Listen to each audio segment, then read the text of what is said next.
তখন আম্মু বলে এটা তোমার ব্যাপার ভালো না, ওকে মেনে নিলাম। যাই হোক, আমার বাসাতে গিয়ে দেখি আমার মামা আসছে। আমার একটাই মামা, আমার আম্মুরা 4 বোন আর একটা মামা। মামা আসছে, তার সঙ্গে আমার ছোট খালামণি আসছে। তো ছোট খালামণি আসছে বাসাতে, আমি গিয়ে দেখি আমার আব্বু অনেক চিল্লাচিল্লি করতেছে আমার মামা এবং আমার খালামণিকে দেখে। আচ্ছা, ওখানে যে ওরা কেন আসছে, আম্মু বলতেছে আসছে বেড়াইতে আসছে, মানে এটা নিয়ে একটু কথা কাটাকাটি হয়েছে। যাই হোক, স্বামী স্ত্রীর মধ্যে লেগে থাকে। জি। তখন আমি ওদিকে আর গ্রাহ্য করিনি, আমি বাইরে খেলতে চলে গেছি।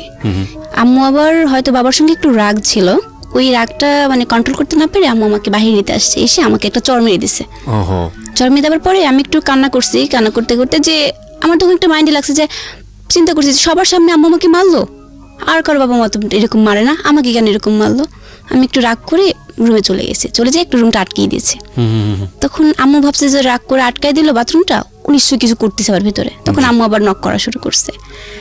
তখন আবার বের হলাম, বের হয়ে আচ্ছা রাগটা একটু কমলো, কমার পরে আম্মু আদর করে খাওয়াই দিচ্ছে, সব কিছু করছে। তখন আমরা 1 ভাই 1 বোন। জি। আমি ছোট তখন, আমার ভাইয়া ও নানুর বাসায় থাকতো জন্ম থেকেই নানুর বাসায় থাকতো। আমার নানু তখন বেঁচে ছিল, আমার সেজ খালামুনি, তার কাছে আমার ভাইয়া থাকতো। তখন আমি আম্মুকে বলতাম, আম্মু ভাইয়া কেন আসে না? তখন আম্মু বলে যে আমি কিভাবে রাখবো আব্বু, তুমি তো দেখো আমি চাকরি করি। আম্মু চাকরি করতো ঢাকা শক্তি ফাউন্ডেশন। আচ্ছা। সামনে ঈদ, রমজান মাস আসছে, খালামুনিটা তো আসছেই, মামাও আসছে সাথে। এখন মামা আসছে যার কারণটা, আমার বড় ভাইয়া ওখানে আছে, আমার নানু আছে, কিন্তু আমার নানুর বাড়ির অবস্থাটা বেশি একটা ভালো ছিল না। মানে আমার বাবার বাড়ির অবস্থাটা অনেক ভালো ছিল, মানে মোটামুটি ভালো ছিল, কিন্তু নানুর বাড়ির অবস্থাটা ভালো ছিল না।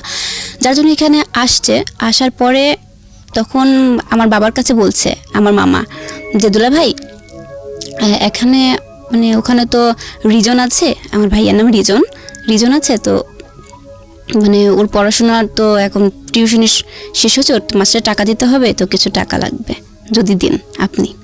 বাবা একটু নিকৃষ্ট ভাষায় যাই বকা দিছে যে পারবো না, এত এখন ঝামেলা যাচ্ছে অনেক ব্যবসা বাণিজ্যের। মানে এইসব নিয়ে দেখা যাচ্ছে রাত 3টা বাজে, আমি তখন ঘুমোচ্ছিলাম। ঘুম থেকে হঠাৎ উঠে দেখি যে প্রচণ্ড চিল্লাচিল্লি হচ্ছে রুমের মধ্যে, মানে এক পর্যায়ে দেখা যাচ্ছে হাতাহাতি পর্যায়ে চলে গেছে আমার আম্মু আর আব্বুর সাথে, দুজনের সাথে। ওইটাতে আমি একটু ঘাবড়ে যাই, মানে ভয় পেয়ে যাই যে কি হবে এখন। আমি তো তখন ছোট, ভয়টা কাজ করে ওটার মধ্যে, আমি প্রচন্ড ভয় কাঁপছিলাম। আশপাশে সবাই বলছে যে আপনাদের বাসাতে কি হয়েছে, এত চিল্লাচিল্লি, সবাই চিল্লাচিল্লি করছে। তখন আমি আবার ওইদিকে কান্না করে, একটু খারাপ লাগলো, কান্নাকাটি করার পরে আমি আবার ঘুমিয়ে পড়লাম, ঘুম চোখে ছিল, ঘুমিয়ে পড়লাম। তখন সকাল হয়ে গেছে। তারপরে আমি আম্মুকে বলছি, আম্মু মামা কোথায়? আম্মু বলছে তোমার মামা চলে গেছে। তখন আমি একটু কান্না করছি যে মামা আমাকে সাথে কথা না বলে কেন চলে গেল। তখন চলে যাওয়ার পরে তখন মামা আমাকে ফোন দিয়ে বলছে, আম্মু আমি আবার পরে আসবো। ফোন দিয়েছি যখন, বলছে আম্মু তো আমি পরে আসবো আবার। তখন তো মানে মোবাইল ফোন ছিল না, তখন ওই টেলিফোন লাইনটা বলে না, তখন ওই টেলিফোন লাইনে আমি কথা বলেছি মামার সঙ্গে। তখন মামা বলেছে আমি পরে আসবো। ঈদের দিন আমার আম্মু প্রচণ্ড কাঁদতেছে, খুব কাঁদছে। কান্নার পরে আমি আম্মুর কাছে গেছি, আম্মু কি হয়েছে? কিন্তু আমি তো আর আম্মুর কষ্টটা বুঝি না, কিছুই বুঝি না আম্মুর কষ্টটা। শুধু আমাকে প্রশ্ন করছে আম্মু কি হয়েছে, তবু আম্মু কাঁদে, কোনো কথা বলে না। তারপরে ক্লাস 4-এ পড়ি, আমি নানুর বাড়িতে বেড়াতে গিয়েছি। নানুর বাড়িতে বেড়াতে যাওয়ার পরে পাবনাতে, ওখানে যাবার পরে আমার নানুমণি আমাকে জড়িয়ে ধরে আর মাম্মুকে দেখে অনেক কান্নাকাটি করে যে মা তুই আমাকে ছেড়ে চলে গেছিস, আর আসলি না, সেই যে আসলি 3 বছর পর আসলি, কান্নাকাটি করছে। আমার ভাইয়াকে দেখলাম, আমার ভাইয়া আম্মুকে ধরে অনেক কান্নাকাটি করছে, আম্মু আমি যাবো, আমাকে নিয়ে যাও না কেন ওখানে। আম্মু নিতে চাইতো, কিন্তু আমার খালামণিরা নিতে দিত না। ওখানে অনেক আনন্দই ছিলাম আমরা, ভালো।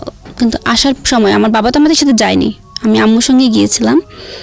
ওখানে মানে তাদের এমন ছিল যে আমি তো ঢাকাতে যখন থাকি তখন তো মানে খুব ভালোভাবে চলাফেরা করি, আমার খাবারটাই থাকে, কিন্তু নানুর বাসায় যখন গিয়েছি তখন তো ওখানকার খাবারটাও ছিল না সেরকম। বাট আমার খুব রাগ হতো, আমি কী দিয়ে ভাত খাবো আম্মু, আমি কী দিয়ে ভাত খাবো, আমি এখানে থাকবো না, আমি চলে যাবো, এরকম বলছি। তখন আমার স্কুলও খুলে গেল, আমি ওখান থেকে চলে আসবো। আমার ভাইয়া চিৎকার শুরু করছে, আম্মু আমি যাবো, আম্মু আমি যাবো, আমার নিয়ে যাবো, আম্মু আমি যাবো। তখন নানু বলছে না তোমাকে যেতে হবে না।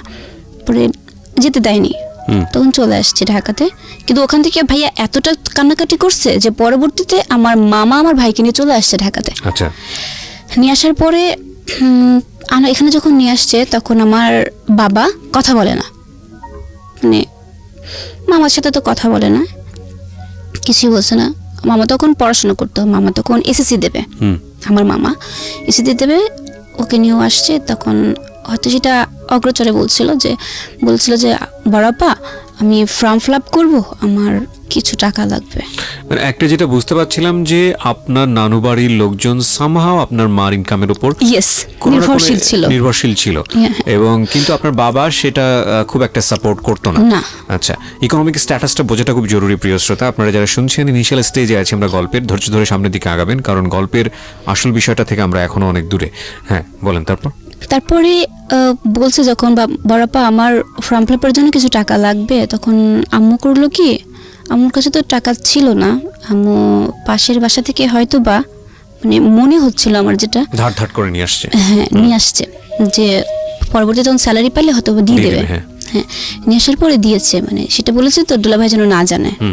ওই কথাটা আমার কানে আসছে, তোর দুলাভাই যেন না জানে, এই কথাটা বলেছে আমার আম্মু। তখন আমার মামা চুপ করে চলে গেছে। তখন আমার বাবা এসে বলছে যে আরিফ আসলো, এসে আমার দেখা না করে চলে গেল, যে ব্যাপার কি, মানে আমি যে বড় কোনো কি সম্মান নেই আমার? তখন বাবা এইভাবে বলছে। এরপরে ক্লাস 5-এ উঠলাম, সমাপনী দেবো আমি। তখন সমাপনী পরীক্ষা শেষে ছুটি হয়েছে, তখন দাদুর বাড়িতে চলে গেছি যশোর কৃষ্ণনগর গ্রামে, বাঘারপাড়া থানার। তো ওখানে যাবার পরে অনেক আনন্দই করলাম। ওখানে যাওয়ার পর আমার ছোট চাচু, ও আমার মামার সমানই প্রায়। আচ্ছা, তখন আমি যখন ওখান থেকে চলে আসব, আমার বাবা তো আমাকে রেখে চলে গেছে, আমাকে আর আমার আম্মুকে। তখন আম্মুর সঙ্গে আর চাচুর সঙ্গে 4-5 দিন থাকার পরে ঢাকায় ফিরতেছি। ফেরার পরে রাস্তার মধ্যে কথা হলো যে আমার চাচু বলছে যে ভাবি এখন থেকে আমি আপনাদের সাথে থাকবো, আপনার সাথে। আম্মু বললো যে ঠিক আছে, আমাদের সাথে থাকতে তো সমস্যা নাই, আমারও ভালো, আর আমার কথা জান্নাত তো একা থাকে বাসাতে, ও তখন আর একজন সঙ্গী হবে। আম্মু অনেক খুশি হয়েছে, উৎসাহ নিয়ে চলে আসছে। তখন আমার আম্মুর পেটে বাচ্চা ছিল। আচ্ছা, তখন মানে ওই দিনই কথা বলতেই মানে আম্মুর প্রচন্ড পেইন ওঠে। পেইন উঠে পরে ঢাকা মেডিকেলে নিয়ে যায়। পরে ওখানে আমার আর একটা বোন হয়।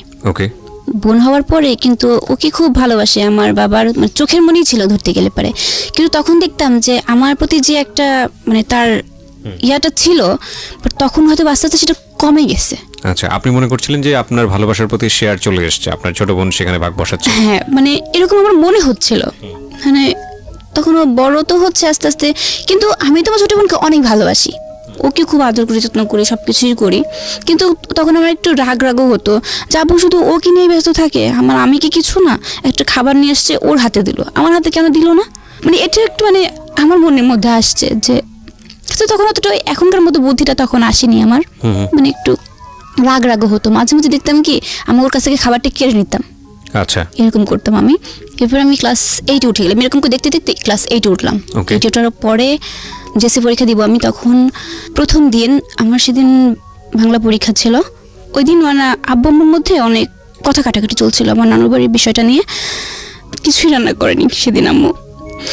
পরীক্ষা দিতে যাবো, তার কিছু মুহূর্তে দেখা যায় ওই রুমের মধ্যে প্রচণ্ড ভাঙচুরের শব্দ হচ্ছে। শব্দ হওয়ার পরে আমি ভেতরে গেলাম, গিয়ে তখন দুজনের মধ্যে কি কথা কাটি হচ্ছিল আমি জানি না। যাই হোক, তখন এক মুহূর্তে দেখলাম কি আমাদের সোফা সেটে যে টিটিপিলটা ছিল, এই টিটিপিলটা দিয়ে আমার আম্মুর মাথার উপরে অনেক জোরে বাড়ি দিছে। বাড়ি দেওয়ার পরে তখন আমি ওইটা দেখে প্রচণ্ড চিৎকার করছি, আর লোকজনকে ডাকছি, কিন্তু কেউ আসেনি ওই মুহূর্তটা। তখন আমার আব্বু এক মুহূর্তে বলে বসছে যে এক তো ভাই বোনকে নিয়ে আমার সংসারটা শেষ করে দিছে, আর এক হাতে করে নিয়ে আসছে, ওইটাও আমার জীবনটা নষ্ট করে দিচ্ছে। তখন আমি তো ছোটো, বাট বুঝতে পারিনি যে এই কথাটা খেয়াল বললো আব্বু যে হাতে করে নিয়ে আসছে, মানে এটার মানেটা কি। আমি তবুও বুঝতে পারিনি যে বাবা কি বোঝাতে চাচ্ছিল। পরে নিজের প্রত্যেকটা এলাকার লোকজনকে আমি ডাকছি যে সবাই একটু আসেন, আমার আম্মুটা একটু হসপিটালে নিয়ে যাব, এক থেকে পরীক্ষা দেরি হয়ে যাচ্ছে। কিন্তু একটা ব্যক্তিও আসলো না। সবাই বলে কি একটু মার্ডারের মতো, কেউ হাত দেবে না পুলিশ না আসা পর্যন্ত। তখন অঝরে শুধু কাঁদছি আর কাঁদছি। তখন আমার পাশের ইউনিটের একটু যে ছিল, পরে সে আসছে, আমি বলছি আন্টি একটু হেল্প করেন না আমার সাথে, আমার আম্মুকে আমি হসপিটালে নিয়ে যাব। তখন উনি হেল্প করছে। আমার কাছে কোনো টাকা ছিল না, কোনো টাকা না থাকার কারণে আমি যে কী করবো মাথার মধ্যে কোনো কিছু আসছিল না। একদিকে পরীক্ষা, পরে আন্টি বললো কি আম্মু তুমি কান্নাকাটি করো না, তুমি পরীক্ষা দিতে চলে। আমি পরীক্ষা দিব না, আমার আম্মুর এমন অবস্থা, আমি পরীক্ষা দিব না। তখন আম্মু বললো যে যাও তুমি। তবু তারপরে আমি আম্মুকে এরকম রেখে আন্টিকে বারবার বলে গেছি যে আন্টি একটু দেখেন, আমি তাহলে যাই। ওই দিন আমি একা একাই, কখনো তো পথ চলি না একা একা, ফার্স্ট ওই দিন আমি পরীক্ষা দিতে গেছি একা একা। কিন্তু পরীক্ষার সেন্টারে শুধু আমার মাথার মধ্যে একটা টেনশনই আসছে, লিখছি আর বছরে কাঁদছি যে আমার আম্মুর ওখানে কী অবস্থায় আছে, আম্মু কতটা কষ্ট পাচ্ছে। আমি বাসাতে চলে গেলাম, বাসা দেখি আম্মু তো আসেনি। পরে আবার হসপিটালে গেছি, গিয়ে দেখি আমার আম্মুর এখান থেকে তো চুল কেটে ফেলছে, তো এখানে 8টা সেলাই দিচ্ছে আম্মুর। তখন আম্মুকে জড়াই ধরে আমি প্রচুর কাঁদছিলাম, আম্মু তোমার খুব কষ্ট হচ্ছে। আম্মু বলছে না আমার কোনো কষ্ট হচ্ছে না। মাকে জিজ্ঞেস করলেন না যে মা এই কথাটা কেন বললো বাবা? তখনও কিছু বলি নাই আমি, তখনও কিছু বলেননি না। তারপর বাসাতে চলে আসছি আম্মুকে নিয়ে, ওই দিনই রাতে চলে আসছি বাসাতে। তো আস্তে ধীরে পরের দিন সকলে জিজ্ঞেস করতে হচ্ছে আম্মু একটা কথা বলি, রাগ করবে না তো? আম্মু বলেছে না আব্বু বলো। আমি বলছি আচ্ছা আম্মু, আব্বু এই কথাটা কেন বললো যে হাতে করে নিয়ে এসছে, মানে এটা কী বোঝাচ্ছে আব্বু? তখন আমার প্রথম দিনকার কথাটা মনে পড়লো যে তখন আমি তোমাকে জিজ্ঞেস করছিলাম যে আমি তো খাতায় লিখছি যে তুমি বলছিলে যে আমার বাবার নাম নাকি ভালো নাম নাকি আব্দুল মজিদ, তাহলে কি আমি কি ভাববো আমাকে বলো? তখনকার চিন্তাধারা আর ক্লাস 8-এ পড়ার চিন্তাধারা তো দুটো ব্যতিক্রম। জি, চিন্তাধারাটা মানে তখন আমি একটু হলে বুদ্ধি হয়েছে, আমি বুঝতে পারি কিছু। তখন আম্মু তবু কোনো চুপ করে আসে একদম। তারপরের দিন আবার আমার নানু উনি যেখান থেকে খবরটা পাইছে চলে আসছে আমাদের এখানে। মানে আসার পরে তখন ওরকম আম্মুর দেখে প্রচণ্ড কান্নাকাটি করার পরে আমি তখন নানুকে প্রশ্ন করছি, নানু মানে আমার মাথায় হাত দেওয়াইছে, আজকে আমাকে একটু সত্য কথা বলো, তুমি এতদিন আমাকে প্রশ্ন উত্তর দানি, আজকে তোমাদের ফাইনালি সব বলতে হবে যে কি। তখন আমার নানু সব কিছু বলে যে হ্যাঁ, যে তোমার বাবা আমার যে জন্মের পরপরই নাকি ফেলে রেখে চলে গেছে, পরপর তার কোনো খোঁজ খবর কিছুই নেয়নি। আমার আম্মু নাকি যখন প্রথম তার বাসাতে গেছে খোঁজ নিয়েছে, কিন্তু সে গিয়ে দেখে যে তার আগের 3টা সন্তান আছে। আমার আম্মু গিয়ে দেখছে, আম্মাকে কোলে নিয়ে যায় ওখানে। আবার তখন তো আমি নাকি অনেক ছোট একদম। তার মানে বিষয়টা দেখা যাচ্ছে হচ্ছে আপনি যে বাবার ঘরে আছেন তিনি আসলে আপনার জন্মদাতা পিতা নন, আপনার জন্মদাতা পিতা অন্য কেউ। এই মেসেজটা আপনি তখন জেনেছেন। বিনীতভাবে আপনাকে অনুরোধ করছি আজকে শেষ পর্যন্ত জীবন গল্পটা শোনার জন্য। আরও একবার মনে করিয়ে দিচ্ছি, আপনারা শুনছেন প্রাণ মিস্টার ম্যাঙ্গো ক্যান্ডি প্রেজেন্স জীবন গল্প। আমি আরজি কিবরি আপনার সঙ্গে রয়েছি। একই সাথে একটা জিনিস বলতে চাই, সেটা হলো যে সিচুয়েশন যখন একটু কড়া, ওখানে যখন গিয়ে আমাকে নিয়ে নাকি গিয়েছিল সব মানে সব প্রতিটা কাহিনী বললো আমার কাছে। তখন নানির কাছে আমি সমস্ত কাহিনীটা মানে ডিটেলস জানতে চাই যে আসলে আমার আম্মুর জীবনে কি হয়েছিল। তখন নানু বলে যে তখন আমার জন্মের পর নাকি বাবা ফেলে রেখে চলে যায়, মানে আমি হসপিটালে থাকতে আমার বাবা ফেলে রেখে চলে গেছিলো আমাকে।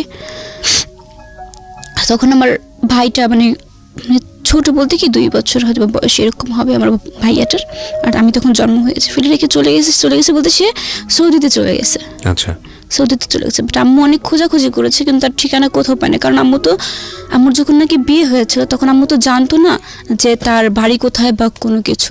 কারণ আগের দিনে যখন বিয়েটা দিয়েছে হয়তো হুটহাট করে দিয়ে দিয়েছে, সামহাউ কমিউনিকেশনটা হয়নি আর কি। ওকে, নো প্রবলেম। তারপর তখন ওখানে যাওয়ার পরে আম্মু আমাকে নিয়ে গেছে, ওই অবস্থাতেই অসুস্থ অবস্থাতেই গেছে। তখন আমার বয়স নাকি 10 দিন।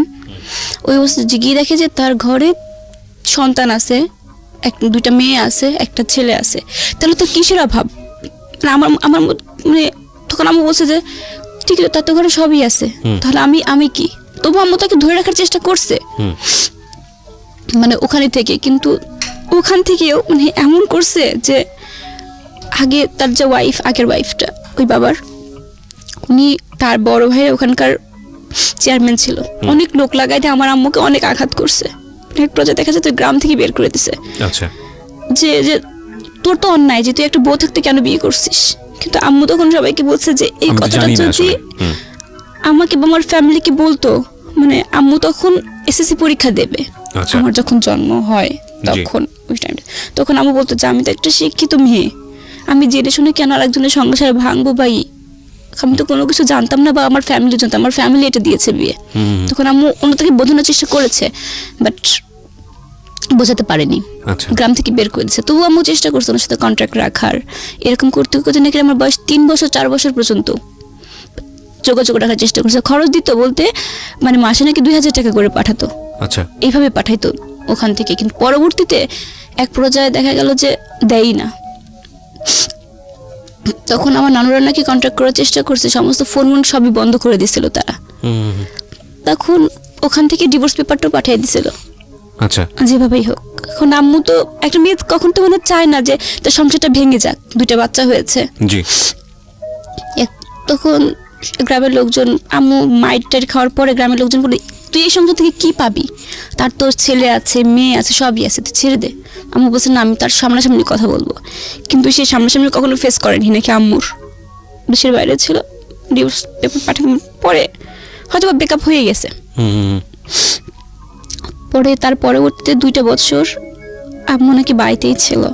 তখন আমার এই যে বর্তমান যে বাবা, উনি পাবনাতে টিএনটির ওখানে কাজ করতেন আর কি, টেলিফোন লাইনের কন্ট্রাক্টারি করতো আর কি। ওখান থেকে আমার আম্মুকে দেখেছে, দেখার পরে মানে যেভাবেই হোক খোঁজ নিয়ে বাড়িতে গেছে। যাওয়ার পরে দেখে যে আমি তখন ছোট, আমার বড় ভাইটাও ছিল, সব কিছু জেনে শুনে আমার আম্মুকে আর কি বিয়ে করে, প্রস্তাবের মাধ্যমে বিয়েটা করে। কিন্তু আমার দাদুর বাড়িতে এটা আবার কেউ মেনে নেয়নি। এটা ওটা স্বাভাবিক, সেটা আমাদের ক্ষেত্রে হলেও এরকমই হতো যে এক ছেলে এক মেয়ে আছে, এটা কেউ মানতে চাইবে না, মেনে নেয়নি। তখন আমার আম্মুকে অতটা মানে ভালোবাসতো না, কিছুই করতো না বর্তমান তাদের বাড়ি থেকে। ওটা তো আগেটা তো বাদ দিলাম। আপনি স্টোরিটা পুরোটা ফাইন্ড আউট করতে পারলেন যে আসলে ঘটনাটা কি ছিল আপনার নানুর কাছ থেকে। আচ্ছা আমি আবারও আপনাকে ফিরে নিয়ে যাচ্ছি হাসপাতালের জায়গাটাতে যেখানে আপনার নানু বেড়াতে আসছে। সো নানু ওই গল্পগুলো বলছিল, তারপরে গল্পের সামনে দিকে একটু আগাই আমরা। তারপর কি হলো? মানে ওই ঘটনার পরে আমার বাবা চলে আসছে। আমার বাবা আসার পরে আমি বাবাকে শুধু সাধারণভাবে প্রশ্ন করছি, আচ্ছা আব্বু মানে ছোট থেকে তো আমাকে বড় করছো, এটা আমার উপর কি তোমার কোনো মায়া আসেনি এই পর্যন্ত? আব্বু বলছে কেন বাবা? আব্বু আমাকে এখানেও ভালোবাসা পাইনি যে তা না, এখানেও ভালোবাসা পাইছে অনেক। আব্বু বলছে কেন বাবা? আমি কই তাহলে তুমি যে আমার আম্মুকে মারলা, আমার আম্মুর যদি কিছু হয়ে যেত আমি মা কোথায় পেতাম বলতে পারো? তখন আম্মু কি বলছে, তুমি তো নয় আর একটা বিয়ে করে নিতা, তুমি পেয়ে যেতে, কিন্তু আমি আম্মু কোথায় পেতাম? আমার তো কেউই নেই। আমি তখন জানতে পারছি তুমি আমার বাবা না, তুমি আমার বাবা না। তখন আব্বু একটু কান্না করছে আমাকে জড়ায় ধরে, আমার আব্বু আমি তোমাদের কষ্ট দিতে চাইনি, যাই হোক কিভাবে বলছে। তখন অনেক কান্নাকাটি করার পরে মুহূর্তে আমি তারপর ভুলে গেছি। কিন্তু 3-4 দিন পরে আমার মানে মনে এতটা কষ্ট লাগছে যে যার বলার বাইরে। তখন আমি অনেকগুলো স্লিপিং পিল খাইছিলাম রাগ করে, মানে রুমের মধ্যেই ছিল, হয়তো বা সেগুলো আমার বাবার। আমি স্লিপিং পিল খাওয়ার পরে ঘুমাই গেছি। তারপরটুকু আমার মনে নাই কি হয়েছিল। পরে 2য় দিন আম্মুর সঙ্গে ঝগড়া লাগছে, রাগ করে আমি বটি নিয়ে আমার আব্বুকে বলছি আজকে মেরেই ফেলবো। মানে এরকম প্রতিদিন যদি ঝামেলা করে একটা মেয়ে কতক্ষণ সহ্য করে সে জিনিসটা। তখন আমি তার বটি নিয়ে গেছি, আমি আজকে মেরেই ফেলবো তোমাকে। পরে আশেপাশে সবাই ঠেকানোর পরে আম্মু ঢাকাতেই থেকে গেল। আমার বাড়িতে গেলাম, গিয়ে তখন মানে কিছুদিন পরে তো নানু মারা গেছে ওখানেই। নানু মারা যাওয়ার পরে ওখানে আমাকে রাখা হলো। রাখানোর পরে বলতে খালামুনির বাসাতে, মেজো খালামুনি যেটা ছিল ওনার ওখানে, আম্মু তো চাকরি করে, ওখানে আমাকে পাঠায় দিল। তখন আমি ক্লাস 9 ভর্তি হব। এটা ঘটনাটা ঘটেছে তো মানে ছুটির পরে দাদু বাড়িতে গেলাম, অনেক কাহিনী মাঝখানে ছিল, বাট অতটা মনে নেই। নানুর বাড়িতে আমাকে পাঠায় দিল, কারণ মারা আব্বুকে মারতে গেছি, সবার রাগ, আমার ভাইয়া আমি এবং তার কিছুদিন 6 মাসের মাথায় আমার যে ছোট ভাই বোনগুলো ছিল না ওদেরকেও পাঠায় দিছে সেখানে। তখন আম্মু বলছে কি আব্বু তোমরা এখন থেকে খালামুনির বাসায় থাকবা। আম্মু চিন্তা করছিল কোনটা, যে আমি একা যদি থাকি তখন আমার মধ্যে কষ্ট থাকবে, মানে আমি চিন্তা ভাবনা করবো বা খারাপ কিছু করবো। আমি স্লিপিং পিল খেয়েছিলাম, সেদিন হয়তো কোনো অঘটন ঘটাবো, কষ্টটা সহ্য। এই জন্য আম্মু আমার ছোট ভাই বোনকে আমার সাথে পাঠিয়ে দিছে। আচ্ছা ওখানে ছিলাম। থাকার পরে ক্লাস 9 ওখানে বেড়া মঞ্জুর কাতে বালিকা উচ্চ বিদ্যালয়ে আমাকে ভর্তি করে দেয়। আচ্ছা ওখানে ভর্তি করার পরে ক্লাস 9 থেকে 10 তখন আমার বাবা আমার সাথে প্রায় 7-8 মাস কথা বলে না। মানে এই ধরতে গেলে 1 বছরই প্রায় হওয়ার এরকম, ভালো করে কথাই বলে না আমার সাথে। মারতে গেছিলাম তো সেই জন্য। আর ছোট বোনগুলো আমার সাথেই ছিল। এরপরে ক্লাস 10 উঠবো আমি। 10 ওঠার হতে তখন অক্টোবর মাস, সেপ্টেম্বর মাস, তখন আমার বিয়ের কথা চলছে। মানে প্রত্যেকে আমি যেখানেই যাই না সেখান থেকে আমার বিয়ে প্রস্তাবটা আসে, যেখানে তখন আমি রাগ করবো যে বিয়ে করবোই না, যে আসে তাকে আমি তাড়াই দিই। প্রত্যেকটা জায়গাতে যেখানেই যাই সেখানেই বিয়ের প্রস্তাব আসে। আমার মেজো খালোর সঙ্গে, মেজো আঙ্কেল এখন সাংবাদিক, জি, উনি ধরেন পাবনার খবর ইয়াতে যায়, ভোরের আলো ওখানে যায়, ওখানকার সাংবাদিক। তো আঙ্কেলের সঙ্গে বিয়ের পার্টিতে গেছি, ওখানে একটা বিয়ে আসছে। পরে তারা মানে ছেলেটা দেখে না মানে কালো, আমি বাসাতে তো চলে আসছে রাগে। পরে দেখি যে রাত্রেবেলায় আসছে লুঙ্গি পরে, আপনাকে দেখতে আসছে, আমাকে দেখতে আসছে।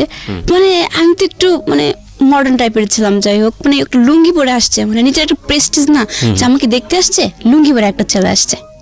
মানে একটা মনে মতো খুব জমে গেছে। পাশের রুম থেকে আমার কাজিন ছিল, ও বলছিল দেখ বান্দরের মতো দেখা যায়, মানে এরকম একটা কথা বলে যে বান্দরের মতো দেখা যায়। পরে আমি গেলাম, ওখানে যাওয়ার পরে দেখি যে লুঙ্গি পরে আসছে। আমি সরাসরি না, ওই লোকটা আমার দিকে তাকাইছে, আমি মুখটা কালো করে ফেলছি, যে মানে এমন ভাব করছে যাতে চলে যায়। তারপরে আমি তারপরে উনি আমার জিজ্ঞেস করছে তোমার নাম কি, আমি নামটাও বলিনি রাগ করে।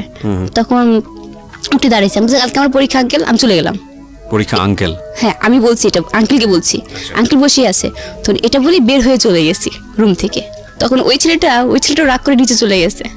যাবার পরে উনি বলছে যে আপনার ভাগ্নি আমাকে দেখে পছন্দ করে নাই, দেখছেন মানে কি ড্যামাক এই মেয়ের জীবনে বিয়ে হবে না, এরকম একটা কথা বলে গেছে। তারপরে দ্বিতীয়বার সকাল হয়েছে, সকালের পরের দিন সকালে আর কি, পরের দিন সকালে মামা ফোন দিয়েছে। ফোন দেওয়ার পর বলছে আমার কিছু বন্ধু আসবে, মানে বন্ধু আসবে। তখন আমি বলছি এবার কোথাকার বন্ধু আসবে, আল্লাহর টিজিন খালি বন্ধুই আসে আর প্রতিদিন আমাদের খাবারগুলো নষ্ট করে, খাবারগুলো নষ্ট করে, এরকম কথা বলছি, ওদের একটা কথা শোনাচ্ছে। তখন মামা ফোন দিয়েছে, হ্যাঁ আম্মু, আমাকে হ্যাঁ মামা বলেন। তখন বলছে যে আম্মু তুমি আজকে পরিষ্কার থাকবো, আমার বন্ধুরা আসবে। আমি বলি কিসের বন্ধুত্ব, তা আপনার বন্ধু আসবে তো আমি পরিষ্কার থাকবো কেন, মানে কি বোঝাচ্ছেন আপনি? তারপর আমি বলছি চলে আসো, চলে মামারা আসতেছে, রাস্তার মধ্যেই হয়তো ছিল মামা, আমার বন্ধু সবাই ছিল। ওটা আমাকে আমার বৌমনি মানে মামার ওয়াইফ, যে বৌমনি আমাকে শাড়ি পরাচ্ছে, বৌমনির যেটা ম্যারেজ ডে শাড়ি ছিল ওই শাড়িটা।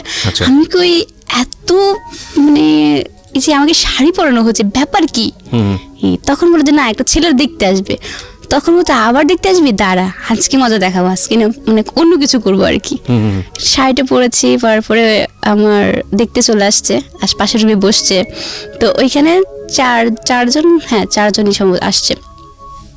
আসার পরে তো পাশের রুমতে আমার খালাতো বোন ছিল, সবাই ছিল। ওরা বলছে যে আমার খালাতো ভাই ও আবার দেখে আসছে যে ছেলেগুলো তো একটারও ভালো দেখা যায় না, তবে একটা আছে মোটামুটি কোনো রকম, ও বলছে। তাই বলছে মনে হয় ওইটাই পাত্র হবে, যাক যাই আল্লাহ ভরসা। পর্বের মধ্যে গিয়ে সালাম দিয়েছি। তো সালাম দেওয়ার পরে তখন তারা আমার প্রশ্ন করছে একের পর এক, যাক আমি মানে এত ইজিলি প্রশ্ন মানে উত্তরগুলো দিচ্ছি, মানে বেশি কথা বলছি আর হাসছি যাতে বিয়েটা ভেঙে যায়, যাতে বলে যে মেয়েটা খুব বাচাল। এরপরে আবার হাসাহাসি করলাম। পরে কোন ক্লাসে পড়তেন তখন আপনি? তখন আমি ক্লাস 10 এ উঠেছি। হ্যাঁ নিউটন উঠেছি তখন। পরে দাঁড়ালাম, একজন বলছে যে একটু দাঁড়ান তো দেখি, আমি দাঁড়ালাম, মানে স্টিল ভাবে দাঁড়ালাম। পরে তখন টের পান যে পাত্রটাকে, তখন আমার বৌমনি আসছে, এই যে লোটাস লোটাস করে না, এই যে সেই লোটাস। পরে আমি বলে কোন লোটাস, আবার কার কথা বলে? পরে আরেকজন ছিল যে ছেলে মানে দুষ্টামি করছে, তখন আমি কেয়ার করিনি যে কে। তখন বলছে ছেলে কিন্তু কানা না, চশমা পড়েছিল তখন, মানে আমাকে বোঝাচ্ছে ছেলে কিন্তু কানা না, ছেলে মানে দেখতে পারে, যে দেখতে পারে। ছেলের দাঁড়াতে একটু পরে দাঁড়াইছে, মানে ছেলেকেও দাঁড় করানো হয়েছে। হ্যাঁ ছেলেকে দাঁড় করাইছে, চশমাটা খুলছে, মানে তখন কথা হচ্ছিল মানে ফ্রেন্ডলি এরকম ভাবে। তখন কোনো সে প্রসঙ্গ হয়নি। আর আমি তো মানে যত কথা বলতে পারি যাতে বিয়েটা ভেঙে যায় সেরকম কথা বলছি, হাসছি। তখন সেক্ষেত্রে একটা পাশে থেকে একটা লোক বলেই ফেলছে যে মনে হচ্ছে যে আমি পাত্র, ওই ছেলেটাই হচ্ছে পাত্রী, এ ধরনের কথাটা বলছে। তার পরবর্তীতে আমার হাতে টাকা দিল, 1000 টাকা দিয়েছিল মানে খুশিতে। পরের পাশের রুমে চলে গিয়ে আমার খালাতো বোন ছিল, ও হাত থেকে টাকাটা কেড়ে নিয়েছে। আর ওরা খাওয়া দাওয়া করছে, আর আমি বলছে রাক্ষসটা খাইতে আসছে, এরকম বলছি, রাক্ষসটা খাইতে আসছে। পরে ওরা চলে গেছে। পরে পরবর্তীতে দেখা 2 ঘন্টা পর আবার বিয়ে আসছে। তখন আমি এখানে আল্লাহকে বলছি, আল্লাহ এবারকে আমি মানে জবাই হয়ে যাই, মানে দুষ্টামি করে সবাই বলছে এবার কেমন যাবো, কি মানে আগের দিন পরের দিন এটা কি শুরু হয়েছে আমার লাইফে। এটা আম্মুকে ফোন দিছে যে পরে ওদের বাড়িতে কি হয়েছে আমি তো সেটা জানি না, মানে তার পরের সপ্তাহে দেখি যে আমার আম্মু চলে আসছে। আচ্ছা, আমার আম্মু আসছে। আমার বাবা তো আমার সাথে কথা বলে না, সেটা তো আগেই বলেছি। জি, আমার বাবাকেও জোর করে নিয়ে আসছে আমার আম্মু, ওকে, যে জান্নাতের বিয়ের কথা চলতেছে এরকম। তখন আমার মনের মধ্যে না মানে কাঁপছে, ভয় পাচ্ছি, কান্না করছি। বলছি লাইফে একটা মেয়ের জীবনে কি থাকে, একটা প্রেম করতে পারলাম না জীবনে। মানে সত্য কথা যেটা, আমার লাইফে মানে আমি লাইফে কাউকে প্রেম করি নাই আর কি, মানে কাউকে যে মন দিব সেটাও করি নাই।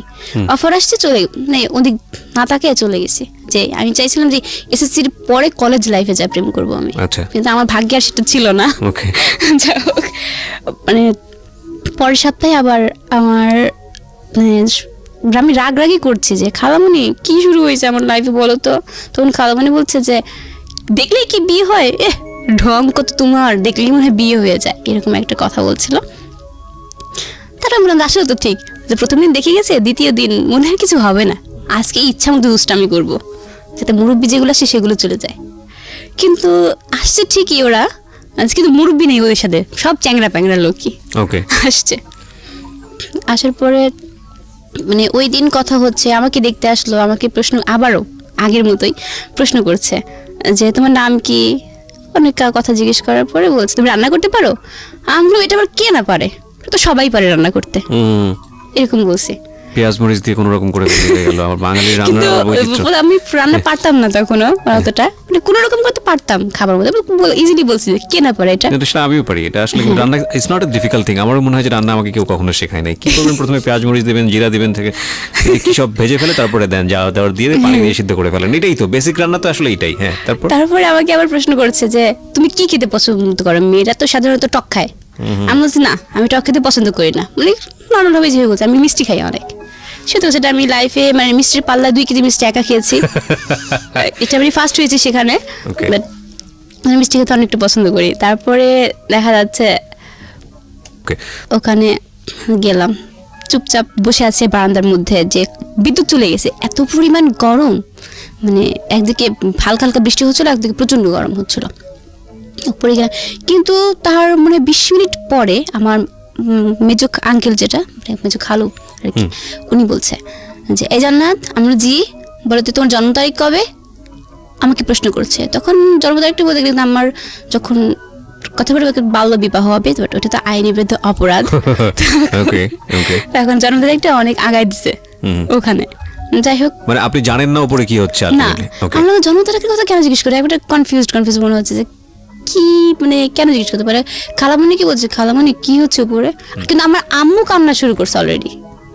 আমার আম্মু প্রচন্ড কান্না কাঁদছে, আমাকে জড়ায় ধরে। আমাকে আম্মু কি হয়েছে, মানে যেটা সত্য কথা, আমার আম্মু বিয়েতে রাজি ছিল না। প্রথম আর কি আমার যার সাথে বিয়ে ঠিক হবে আর কি, সে ছেলেটা একদম রোগা ছিল তখন, রোগা টাইপের। ওকে দেখাতে আমি বলছি এই পুচকে ছেড়ার সাথে আমার মেয়েকে তুলে দিলে আমাকে মেয়েকে কি করবে, মানে লোটাসের অবস্থা তখন ওরকম ছিল, অবস্থা রোগা টাইপের একদম শুকনো, যে এই পুঁতিতে একদম বাচ্চা ছেলে, এর হাতে মেয়ে তুলে দেবো আমি। আমার বিয়েটা এরকম কথা চলছে যে ছেলের বাড়ি সম্পর্কে কোনো কিছুই আমরা জানি না, ছেলের কোথায় বাড়ি, কোন স্থানে বাড়ি, কে আছে না আছে কিছুই জানা নেই, মানে এরকম। আমার আম্মা এক বলছে কি ছেলের বাড়ি দেখতে যাবো, তো বলছি ঠিক আছে চলো। তবু আরেকজন বলছে যে আমার মামা বলছে দেখা দরকার নেই, আমি সব কিছু দেখেছি, ছেলের খোঁজ খবর কেন নেবে, এভাবে রেগে উঠে বলছে। এরপরে আমি আবারও মানে একটু কান্না কান্না চলে আসছে আমার বুকের মধ্যে, না মানে কেমন যেন একটা মানে হার্টবিটটা মনে হচ্ছিল কি জোরে শব্দ হচ্ছে, আর একটু ভয় কাজ করছে। উপর থেকে এসে আমাকে এরুমে নিয়ে আসছে আবার, যে কিছু একটা করবে। আমি আবার কান্না করে বাথরুম আটকাই দিছি যে আমি যাবো না আজকে, যাও মুখ ধুয়ে আসো। না আমি বেরোবো না, চিল্লাচিল্লি করছে যে বের হও বের হও, কথা বলবে তোমার সাথে, একটু গোপনে কথা বলবে। এটা বলে বাথরুম থেকে বের করে নিয়ে চলে আসছে। পরে আমি মুখটুক ধুয়ে এরমে আসছি, আসার পরে মানে কোনো কিছু হুটহাট বলাও নেই, একটু জিজ্ঞেস করবে না তুমি ছেলেটাকে তোমার পছন্দ হয়েছে কিনা, তুমি রাজি আছো কিনা, বা তোমার সম্পর্ক আছে কিনা। একটা মেয়ে কিন্তু জিজ্ঞেস করা স্বাভাবিক, বা কথাও বলতে দেয় আলাদাভাবে, বাট আমার লাইফে সেটা কিছুই হয়নি। সরাসরি উপর থেকে আসলো, এসে ওইটাকে কি বলে খাতা, রেজিস্টার খাতা মনে হয় সম্ভবত, যাই হোক ওই খাতাটা নিচে ফেলছে, ফেলার পর বলছে সই করো। মানে আমি বলছি কিসের খাতা, কি বললো এটা, কিসে সই করবো আমি। কিন্তু ওইখানে সই করা মানে যে কারো মানে জীবনে একদম বন্দি হয়ে যাওয়া, মানে ওই সেন্সটা তখন আমার আসেনি। কিন্তু পাশ থেকে তখন আমার মানে খালাতো বোন বলছিল, ও বলছিল যে আজ তুই জবাই হয়ে গেলি, মানে এই কথা। কিন্তু আমি প্রচণ্ড চিৎকার পাচ্ছি, কাঁদছি, কান্নাকাটির পরে সইটা করেই দিলাম। তারপর পাশের রুমে যাই, মানে যত কান্না আসে মনের মধ্যে ইচ্ছা মতো কাঁদলাম কান্নাকাটি করার পরে। কিন্তু খালামণি বলছে যে এতদিন তুমি ছিলে এই বাড়ির মেয়ে, কিন্তু আজ থেকে তুমি আর এই বাড়ির মেয়ে না। কবুল পড়ায়নি, কিন্তু ওই ছুঁই করে রাখছে আর কি। ওকে, মানে সরকারিভাবে আমরা লোটাস যে তার মানে তার স্ত্রী হয়ে গেলাম সরকারিভাবে। কথা বললাম, মানে দুজন ফোনে কথা আলাপ হয়। তাই পরের মধ্যে আর কি পাশের রুমে লোটাস আসে, আমরা হাসতেছিলাম মানে ওর কথা শুনে। প্রথমে কান্নাকাটি, তারপরে মুখের মধ্যে হাসি। তোরে ও আমাকে বলছে যে এত হাসো কেন, হাসির ঘুষ খাইছো নাকি যে এত হাসি মুখে, আমাকে এই কথাটা বলছিল। পরে কোনো কথা না বলে চলে গেলাম, মানে ও চলে গেল ওর মতো, আমরা এখানে পরে বাসাতেও চলে গেছে। এটাই আপনার ফার্স্ট দেখা, এর আগে কখনো দেখা হয়নি? না না, ওকে। মানে ওদের সম্পর্কে কিছু, কিন্তু এমন বিয়ে হয়েছে যে ওদের সম্পর্কে আমরা কোনো কিছুই জানি না, খোঁজ খবর নেওয়া হয়নি। যেদিন আমার বিয়ের স্টোরি করে আর কি, তখন যেন মানে সেপ্টেম্বরের 7 তারিখ 2012 সালের। এর পরবর্তীতে দেখা যাবে তার 1 মাস পর, মানে ওই তখন মানে ও এমন অভিনয় করতে জানে যে কি বলবো। ওর নাকি জ্বর আসছে, ওর মাথা ব্যথা করছে, ওর এটা ব্যথা ওইটা ব্যথা, কিন্তু আসলে এসব কিছুই না। ও বিয়েতে কবুলটা কেন পড়ানো হয়নি এই মতলবটা করছে মনে মনে। মানে কিভাবে কবুলটা পড়ানো যায়, ও আমাকে বলছে যে তুমি দেখবা যে 1 মাসের মধ্যে আমি তোমাকে বিয়ে করব। আমি বলছি কখনোই পারবো না, বিয়েতে এমনিতেই হয়ে গেছে, আর এক্ষেত্রে কখনো হবে না, আমি এসএসসি দিব তারপরে। বলছে না, দুজনের মধ্যে অনেক কথার মধ্যে আর কি। যাই হোক, আর রেজিস্ট্রি করার পরে যে প্রেমটা হয় আর কি, আপনাদের মধ্যে সেই ব্যাপারটা ছিল। হ্যাঁ, ইয়েস। পরে আমার ফার্স্ট মানে ওর দেওয়া উপহার একটা মোবাইল ফোন। ওকে, হ্যাঁ, একটা মোবাইল ফোন আমাকে দিয়েছে। কিন্তু ফোনটা দিয়েছে আমি অনেক খুশি হয়েছি, প্রথম একটা ফোন পেয়েছি। আগে ফোন ছিল বাটন ফোন, বাট এখন স্ক্রিন টাচ একটা ফোন পেয়েছি, দামি ফোন।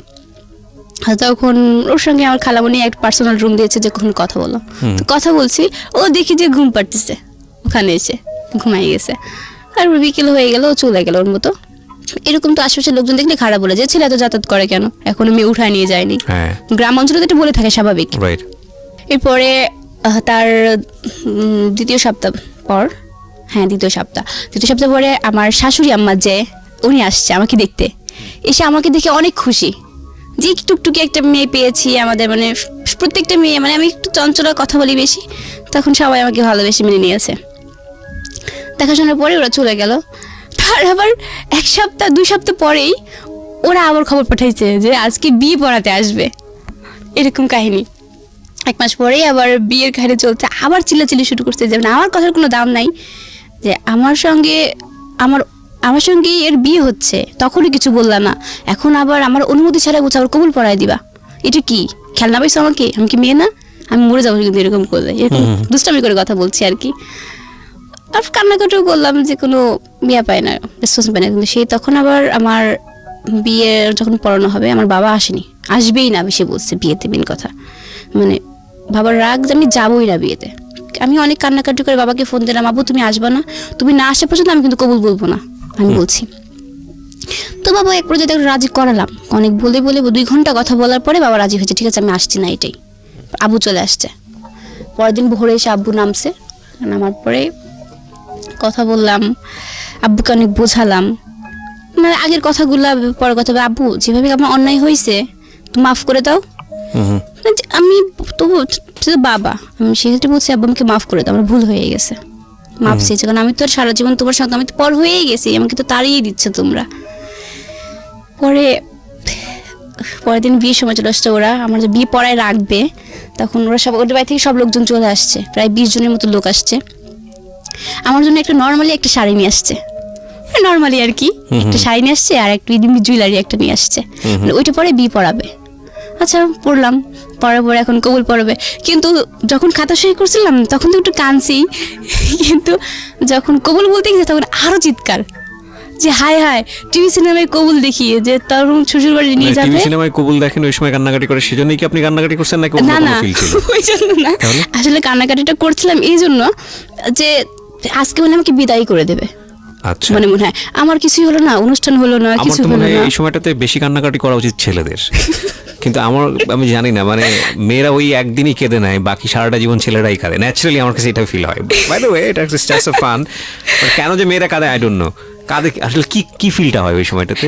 ওই সময় আর কি কবুল যখন বলছিলাম তখন বলছিলাম যে এতদিন আম্মুর আন্ডারে ছিলাম, বাবার আন্ডারে ছিলাম, কত স্বাচ্ছন্দ্য ছিলাম, কিন্তু খালাতো বোনকে তো দেখছি যে স্বামী যা বলে ওইটাই শুনতে হয়। আচ্ছা, এরকম সেন্সটা ছিল তখন। কিন্তু মানে জীবনটা শেষ করে দিল না? হ্যাঁ, আমার লাইফটা মানে তখন একটা মনের মধ্যে ক্ষোভ জাগিয়েছে, একটা প্রেম আসলো না জীবনে, বা মানে প্রেম করে যে কি আনন্দ ওইটাও পাইলাম না আমার জীবনে। কি হলো লাস্টে একদম প্রথমে তো একটা কাজ করলোই, এখন আবার আর একটা। ওকে, যাই হোক, কবুলও হয়ে গেল আমাদের। তো ও আমাদের বাসায় আসছে, আসার পরে মানে ওর ভাবটা এমন যে যেতে চাচ্ছে না।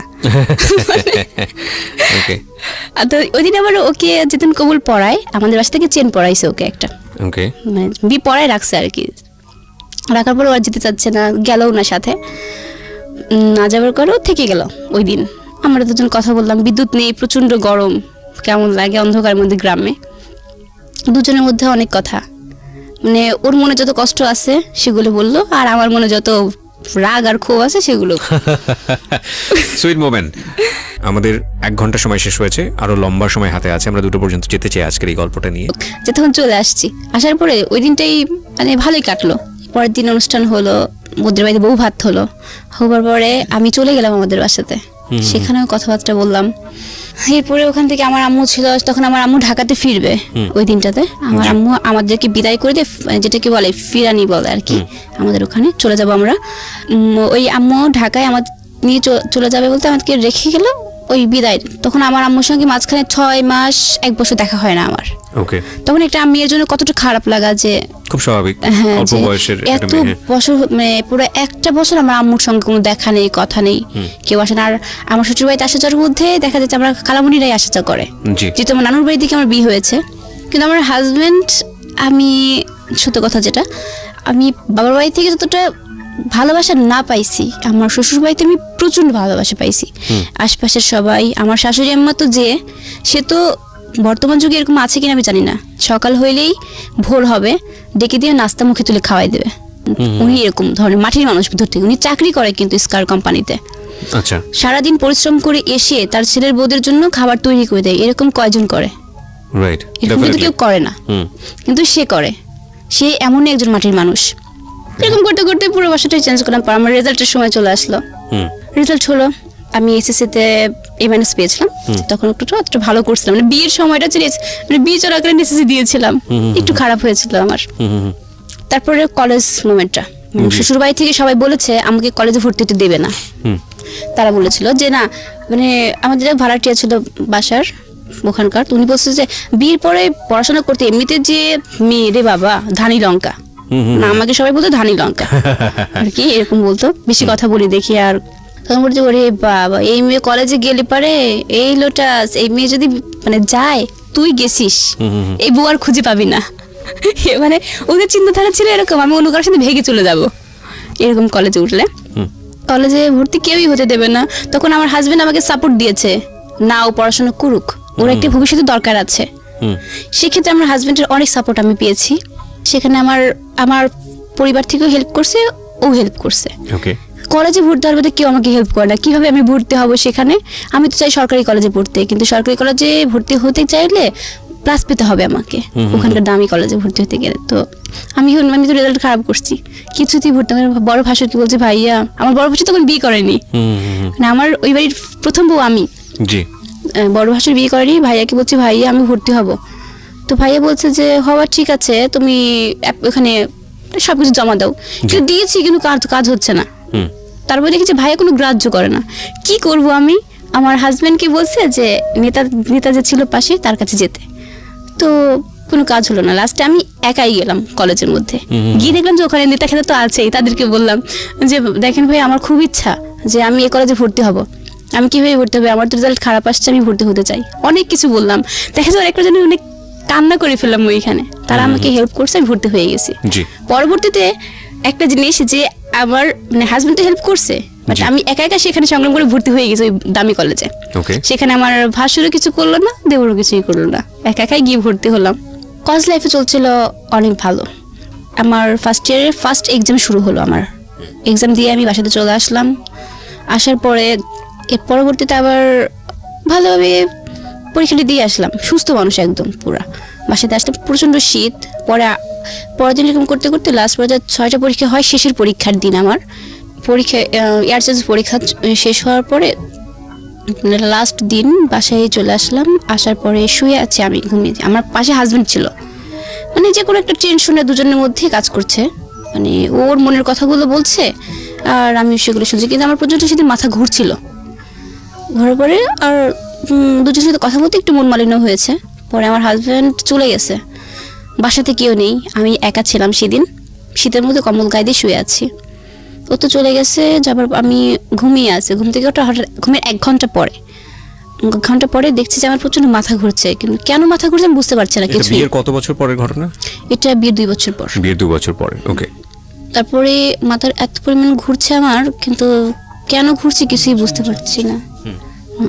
তারপরে আমি উঠলাম। না, কিছু একটা ইন্টারাপ্ট করছিলেন আপনি, বলেন, সমস্যা নেই। আমাকে বলছে ও আচ্ছা আচ্ছা, হ্যাঁ। তারপরে ঘুম থেকে উঠে দাঁড়িয়েছে আর কি, মানে এত পরিমাণ মাথা ঘুরছে যে কিছুই বলতে পারছি না আমি। ওকে। মানে উঠে দাঁড়িয়েছি, দাঁড়াবার পরে না মনে হচ্ছে আমার পুরা রুম মানে অন্ধকার জোনাকি যেরকম ছুটে না ওইরকম ছুটছে। ওকে। এরকম ছুটছে, প্রচন্ড মনে হচ্ছে চারদিকে আমি কি ধরবো খুঁজে পাচ্ছি না। এভাবে একটা টিভি টলি ছিল, টলিটা ধরেছি, নিচের দিকে তাকিয়েছি। পরে তাকিয়ে দেখি কি মানে রক্ত পুরো স্রোত ভেসে গেছে, কিন্তু ওটা বুঝতে পারিনি আমি যে রক্ত কোথা থেকে পড়েছে, মানে শরীর দিয়ে আর কি, আপনার শরীর থেকে পড়েছে। আচ্ছা, আমি বুঝতে পারি, কিন্তু ওই রক্তটা দেখে মাথা ঘুরে আরো ঘুরছে প্রচন্ড। তখন আবার নাক দিয়ে এবং মুখ দিয়ে, ওকে, নাক মুখ দিয়ে একটানা ব্লাড, ওই ব্লাডটা থামছে না। আমি বমি করছি, ওই রক্ত উঠে আসছে আর শরীর পুরো এরকম ভাসতে ভাসতে পুরো ফ্লোরটা ভেসে গেছে। My goodness. ফ্লোরটা মানে আমি যে রুমে বসে আছি ওই রুম থেকে নিচ দিয়ে ভেসে একদম ফ্লোরে চলে গেল এরকম। কিন্তু তখন আমার মানে তখনই একটু টেনশন, মানে ফোন কোথায়, আমি কাউকে যে ডাকবো ওই চেষ্টা আমার, মানে কী করবো, আশপাশে সবাইকে ডাকছি, কাউকে কোনো রেসপন্স পাচ্ছি না, ভরা শীত। তখন হাত পায়ে এরকম থরথর করে আমি কাঁপছে, মানে শরীর থেকে রক্তটা পড়ে যায় তখন একটু কেমন লাগে, মানে এই ঠোঁটগুলো মনে হচ্ছিল যে ঝিনঝিন এরকম করছে। আমার চোখগুলো, তখন ফোনটা হাতে নিয়েছি, ফোন হাতে নিয়ে আমার হাজবেন্ডকে এত পরিমাণ কল দিয়েছি, রিসিভ করেনি কেউ। মানে বিপদ আসলে যা হয়, হয়তো কোনো কাজ ব্যস্ত ছিল, হ্যাঁ, সে রিসিভই করে না, ফোন রিসিভ করেছে না। আমি আশেপাশে ডাকছি, মামি শাশুড়ি ছিল, মামি একটু আসেন, ডাকছি, আবার যে যাচ্ছে তাকেই ডাকছি, ও মামি একটু হেল্প করেন, এরকম ডাকছি সবাইকে।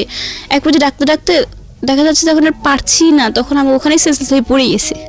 পড়ে যাওয়ার পরে একদম মানে ফুপিয়ে উঠছে, যেরকম আমার সেন্সটা ঠিকই আছে কিন্তু এরকম ফুপিয়ে উঠছে, ব্লাডটা বের হয়ে শুধু সাদা ফেনা বার আসছিল। আচ্ছা, আপনি কখন? আমি যখন ও আমাকে ফোন দিছে আমি দেখলাম যে ফোনটা 4 বার উঠে আছে। তো আমি তখন কাজ করতেছি, দোকানে বসে কাজ করতেছি, করতে করতে ইতিমধ্যে আমার মামা মানে বাসায় নামাজ পড়ে ঢুকছে। জি। আমার রুম আটকানো, ওকে আবার সবাই ফলো রাখে।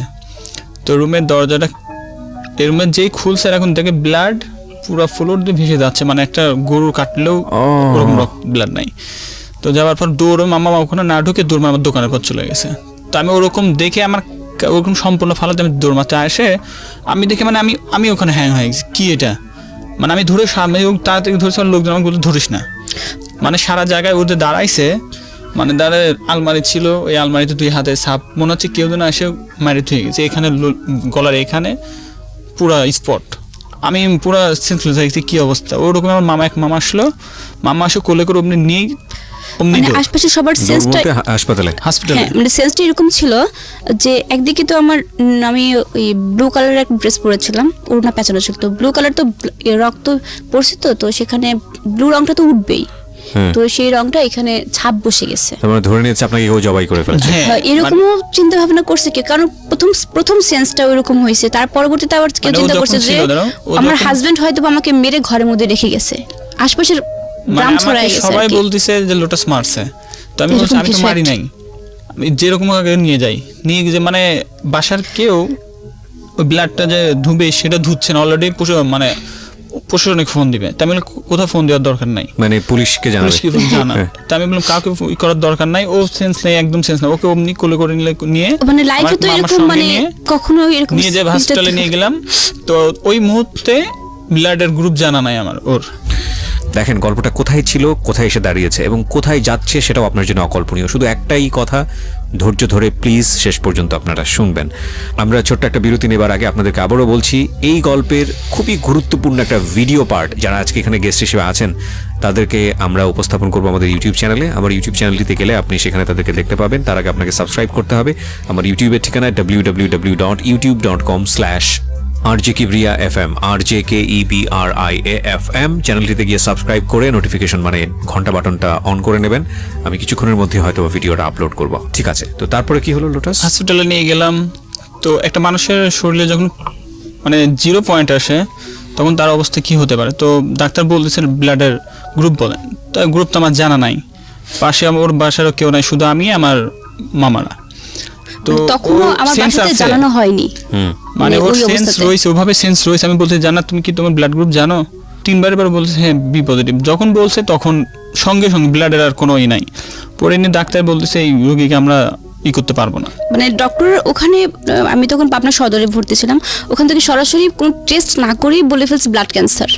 তার ব্লাড 3 ব্যাগ, যখন 2 ব্যাগ চলে গেছে শরীরে, ডাক্তার বলতে আরো 3 ব্যাগ দিতে হবে। তাই আমি বললাম আচ্ছা ব্লাডটা যে দিচ্ছেন আপনি পজিশনে দিচ্ছেন, কথা ব্লাডও শরীরে কিচ্ছু নাই, মানে রাজশাহী নিতে যেতে হয়েছিল, তো আপনি বাঁচবে না। তো আমি দেখতেছি ওর যেভাবে শরীর দিয়ে মুখ দিয়ে নাক দিয়ে ব্লাড আসতেছে, আমার তো ওইদিকে আমার পুরো সেন্স কাজ করতেছে না। তো তখন ওকে আমি বললাম, ডাক্তার বললেন ঠিক আছে আপনি ব্লাডই করেন। 2 ব্যাগ ব্লাড নিয়ে করে দিল, সঙ্গে বলে রাজশাহীতে নিয়ে যান। রাজশাহী নিয়ে গেলাম, রাজশাহী নিয়ে যায় বিভিন্ন রকমের টেস্ট। আমার তো তখন মাথা খেয়াল, আমার একটাই খেয়াল যে শুধু আমি ওকে বাঁচাবো, আমার কিচ্ছু দরকার নাই। ডাক্তার বলতেছে টেস্ট করান,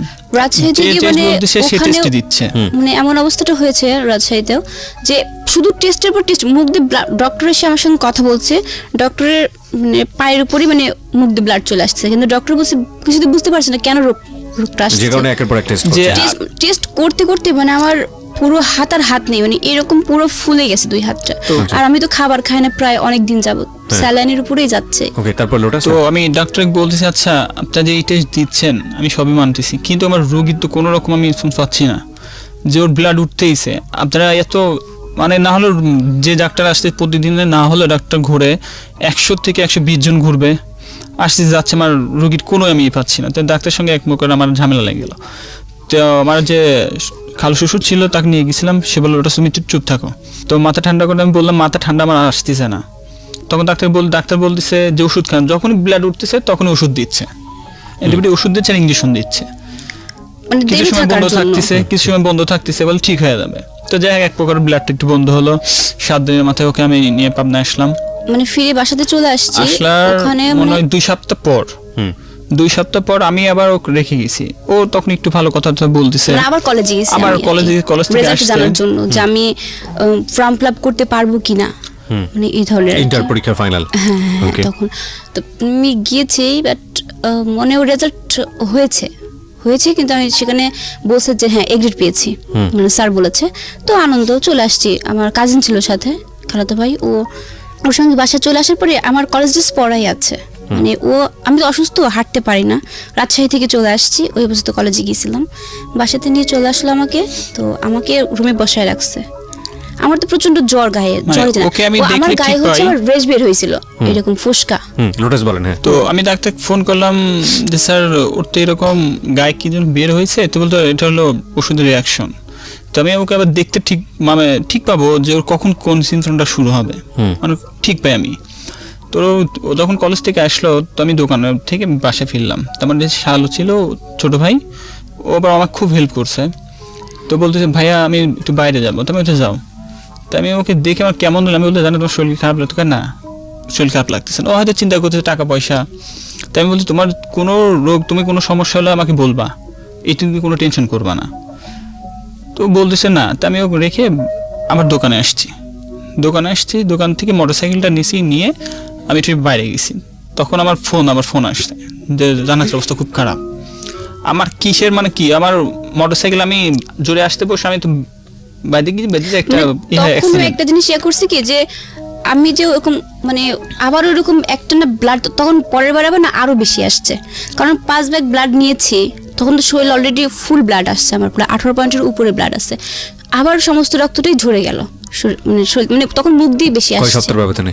এটা 2 সপ্তাহের ব্যবধানে আবারও হলো হবার পর ব্লাডটা দিয়েছে সেখানে, হবার পর নিয়ে আসলাম আবার ঢাকা সরাসরি, তখন সদর থেকে বলে ওখান থেকে দিয়েছে, বলছে ওরা আর গায়ে হাত দেয়নি আমার, সঙ্গে সঙ্গে আমি ঢাকা নিয়ে আসলাম, ঢাকা নিয়ে এসে ঢাকা মেডিকেল ঢাকা নিয়ে আসলাম, ওখান থেকে বাসা থেকে বের করে আবার 2 ব্যাগ ব্লাড 2 পাশে ঝুলাইলাম, ঝুলাই নিয়ে সঙ্গে সঙ্গে ঢাকাতে আসলাম, ঢাকা মেডিকেলে ভর্তি করলাম, ভর্তি কিছুতেই নেয় না, ভর্তি নেবার পর বেড নাই আপনার ফ্লোরে, তো ফ্লোর নেবার পর আমি দেখতেছি অবস্থা খারাপ, ওনারা দেখতেছে, দেখে বলেছে সম্পূর্ণ জিনিস বের করেন, ওখানে কি কি দেখাচ্ছেন রাজশাহীতে বের করলাম, সব মেডিকেল রিপোর্ট বের করলাম, আপনি একটু মাইক্রোফোনে বলেন প্লিজ। মেডিকেলের রিপোর্ট বের করলাম, বের করার পর তো উনি বলতেছে এটা কোথায় কোথায় করছেন, ব্লাড দেওয়ার সময় কি আপনারা ব্লাড চেক করছিলেন? আমি হ্যাঁ সব করা হয়েছে। তোর অবস্থা ভালো না, তাড়াতাড়ি ওনারা কি হাত দেখে ওনারা হলো করলো না, ইঞ্জেকশন কিচ্ছু দিল না, মানে হাতটা 2 হাতটা ফুলে না হলো 4 কেজি হয়েছে। ওর কানের থেকে শুরু করে এই মাথা থেকে শুরু করে পায়ের যতগুলো রগ আছে মানে সব শেষ, মানে ফুটা করতে করতে জায়গা নাই। তো ভর্তি করলাম, ভর্তি করার পর ওনারা ইঞ্জেকশনের মাধ্যমে ওষুধ দিল, 1000 পাওয়ার এরকম ওষুধ, একটা ইঞ্জেকশনের পাওয়ার 2500 3000, আবার যে ওষুধ দিছে ওষুধের পাওয়ারও এরকম। দেবার পর আমি বললাম এটাতে ক্ষতি হবে না, না সমস্যা নেই, আপনার হাতের অবস্থা ভালো না, কিছু খুঁজে পাবো না। তো দেবার পর ঢাকায় একই পরিস্থিতি, মানে দিন যাচ্ছে, আমার বিরক্ত হয়ে যাচ্ছে, আমার কেউ বলে না আসলে রোগটা কি না এখানে। তারপর আরো কাহিনী বুঝছে লাস্ট পর্যায়ে দেখা যাচ্ছে তখন কোনো রোগ ধরতেই পারে না, মানে সেখানে মানে রিপোর্টে আসে, হেপাটাইটিস রিপোর্ট আছে, ওখানে শুধু আসছে কি যে ব্লাডটা শরীর থেকে ঝরে যাচ্ছে, কিন্তু কেন ঝরে যাচ্ছে ওইটা ওঠে না, শুধু যাচ্ছে যে ব্লাডটা চলে যাচ্ছে। তো আমি ঢাকা মেডিকেলে ওকে নিয়ে করার পর যখন 4 দিন, তখন ঢাকা মেডিকেলে রাজশাহী মেডিকেলে ঢাকা মেডিকেলে আবার মানে ডাক্তারের এটা বেশি, মানে পর্যাপ্ত প্রতিদিন ওকে আসে একের পর টেস্ট দিয়ে যাচ্ছে, তখন আমার আর ভালো লাগতেছে না, বড় ডাক্তার আসে না। তো আমি বললাম যে স্যার আমার রোগীর তো কোনো রোগী আপনি ধরে পাচ্ছেন না, যার মতন যে আসতে টেস্ট দিচ্ছে আর ইঞ্জেকশন দিয়ে যাচ্ছে, মানে কি? তো ওখানকার যে অধ্যাপক ছিল, ডক্টর কি নাম ছিল? ডক্টর আবুল কালাম আজাদ ছিল। তো এক প্রকারের যে পপুলারের যে হলো ব্লাড করে, তো আমি ওনাকে বললাম ভাই আপনার কাছে একটা উপকার চাই, কাছে কি? তো বলতেছে আপনি তো অনেক করে আমায় করছেন, রিপোর্ট করাইছেন, তো আমি উপকারটা করতে পারি, এটা হচ্ছে আমাকে একটু স্যারের অ্যাড্রেসটা আমাকে দেন। কোথায়? তো বলতেছে উনি দিতে চাচ্ছে না, পাশে ওখানকার ডাক্তার আছে, উনি দেখে পরে আমাকে উনি ফাঁকে ডেকে নিয়ে গেল। তো উনি বলছে ভাই আপনি আমাদের এখানে অনেক টাকা হলো রিপোর্ট করাইছেন, আমি চাচ্ছি না আপনার এত টাকা নষ্ট হোক। তো বললো আপনি ধানমন্ডি যান, এই সাথে যান, ওই পপুলারে যান, পপুলারে যে 4 তলায় দেখবেন আপনি বসেন। মেডিকেল থেকে রিলিজ দেয়নি আমাদেরকে। তো আরেকটা কাহিনী কি, রিলিজ দেবে না। এই যে ডাক্তারকে খোঁজ করতেছেন, এনার খোঁজ করতেছিলেন কি কারণে আপনারা? এই জন্যই করতেছিলাম, উনি আসতেছে মানে উনি ঠিকভাবে দেখতেছে না, 3 দিন না দেখছে, 3 দিন যাবত উনি আসে, ছুটি চলে গেছে, বৃহস্পতিবার গেছে, শুক্র শনি ডক্টর তো আসে না, বড় ডাক্তার তো উনি আসে না, ওনাকে পাওয়া যায় সেটা পপুলারে, উনি ওখানে বসে। একটা মেয়ে আসছে, মানে হয়তো ইন্টারভিউ করছে, যাই হোক, ওই মেয়েটা আমাকে বলছে কি তুমি কি কোনো পিল খেয়েছো? আমি বলছি না। কয়েকবার কবিরাজ ওষুধ খেয়েছো? মানে লাস্ট ফিনিশিং এসে বললাম, আমি তোমার যে না আমি কখনো কোনো কবিরাজ ওষুধ খাইনি, বা এগুলো আমি বিশ্বাসও করি না, আমি কবিরাজ বিশ্বাস করি না, এটা সত্য কথা যেটা, আমি সেগুলো আমি বিশ্বাস করি না। তখন সে বললো আচ্ছা ঠিক আছে, মানে কোনো কেন চলে গেছে। সে আবার বলে আলট্রা করো, আলট্রা অলরেডি 3 বার করছি, কোনো কিছুই না, আবার করে ওকে আমি রাখলাম, রেখে তো আমি আমার ছোট ভাই যেটি ছিল ওর খালাতো ভাই, তোকে নিয়ে বুদ্ধি করছি যে কী করা যায়, এখন তো কোনো উপায় নাই, আর যত রাখবো অলরেডি আমার ঢাকা মেডিকেলে অনেক টাকা করে ফেলছে, তো আমি এখানে রাখলে দেখতেছি আরও ক্ষতি হয়ে যাবে। তো গেলাম ওখানে, যে তো বলে দিবে না, তাই বললাম দেখুন আমার রুগী মরে যাক, আমি বনসই করবো এখানে, আমি ইন্ডিয়া নিয়ে যাব, তাও দিবে না। তার 1 ঘন্টা পর আমি আবার গেছি, যাওয়ার পর তুমি বলছো আমাকে দিতে হবে, আমার রুগীর আপনারা কোনো রোগ ধরতে পারতেছেন না ঢাকা মেডিকেলে। হ্যাঁ, তো এক প্রকার আমার সাথে ওখানে অনেক কথাবার্তা, আমি বললাম, উনি বলতে সিস্টেম কিনে নিয়ে আসেন, তাই বললাম আচ্ছা সিস্টেম নিয়ে আসতেছি। সিস্টেম নিয়ে এসে ছিল যে এখানে যাবার পরে যে রোগীর যদি কোনো মানে খারাপ অবস্থা হয় তার জন্য মেডিকেল কোনো দায়ী থাকবে না, ঢাকা মেডিকেল কোনো দায়ী নেই, হ্যাঁ থাকবে না, এই কথা বলেছে তারা ওখানে, কিন্তু তবুও তো রিলিজ দেবে না, তাদের কথা যেন মুখ দিয়ে ব্লাড আসতেছে, কোনো রিলিজ দেবে না তারা বলেছে, সিচুয়েশন ভালো না হওয়া পর্যন্ত রিলিজ দেবে না। তারপর আমি গেলাম, দিল করে নিয়ে ওই মুহূর্তেই, মানে 3টার সময় আমাকে ছাড়ছে, 5টার সময় যে পপুলারের যে মানুষটা এসে আমাদের রিপোর্ট নিত, উনি কি বললাম ভাই আমাকে হেল্প করেন, একটু রিপোর্ট দিয়ে দেন, একটা সিরিয়াল দিয়ে দেন। তো ভাই সিরিয়াল যান, আপনি যান, 41 নম্বর সিরিয়াল আছে। গেলাম, সঙ্গে সঙ্গে গিয়ে রিলিজ করে নিয়ে যাবো, ওখানে গেলাম যে তো সবচেয়ে আগে আমাকে ডাক দিল। 2টা রোগীর পর দেখার পর তো উনি দেখে বলছে কীভাবে তোমরা মেডিকেল থেকে চলে আসলে কেন? তো আমি বললাম স্যার আমার রোগীর তো কোনো আমি পাচ্ছি না স্যার, আপনার ওখানে নাই, আমার রোগী কেমনে হয়ে যাচ্ছে, আর শুধু রিপোর্ট দিকে দেখো রোগ ধরা না পড়লে তোমাকে তো টেস্ট দিবেন, তারপর স্যার একটা লিমিট থাকতে হবে, আনলিমিটে গেলে তো হবে না। তো বলতেছে আচ্ছা ঠিক আছে আসতো ভালো। তো উনি এবার এন্ডোস্কোপি দিল, এন্ডোস্কোপি দিল না এন্ডোস্কোপি উনি দেয়নি, তো না উনি দিছিলেন এন্ডোস্কোপি।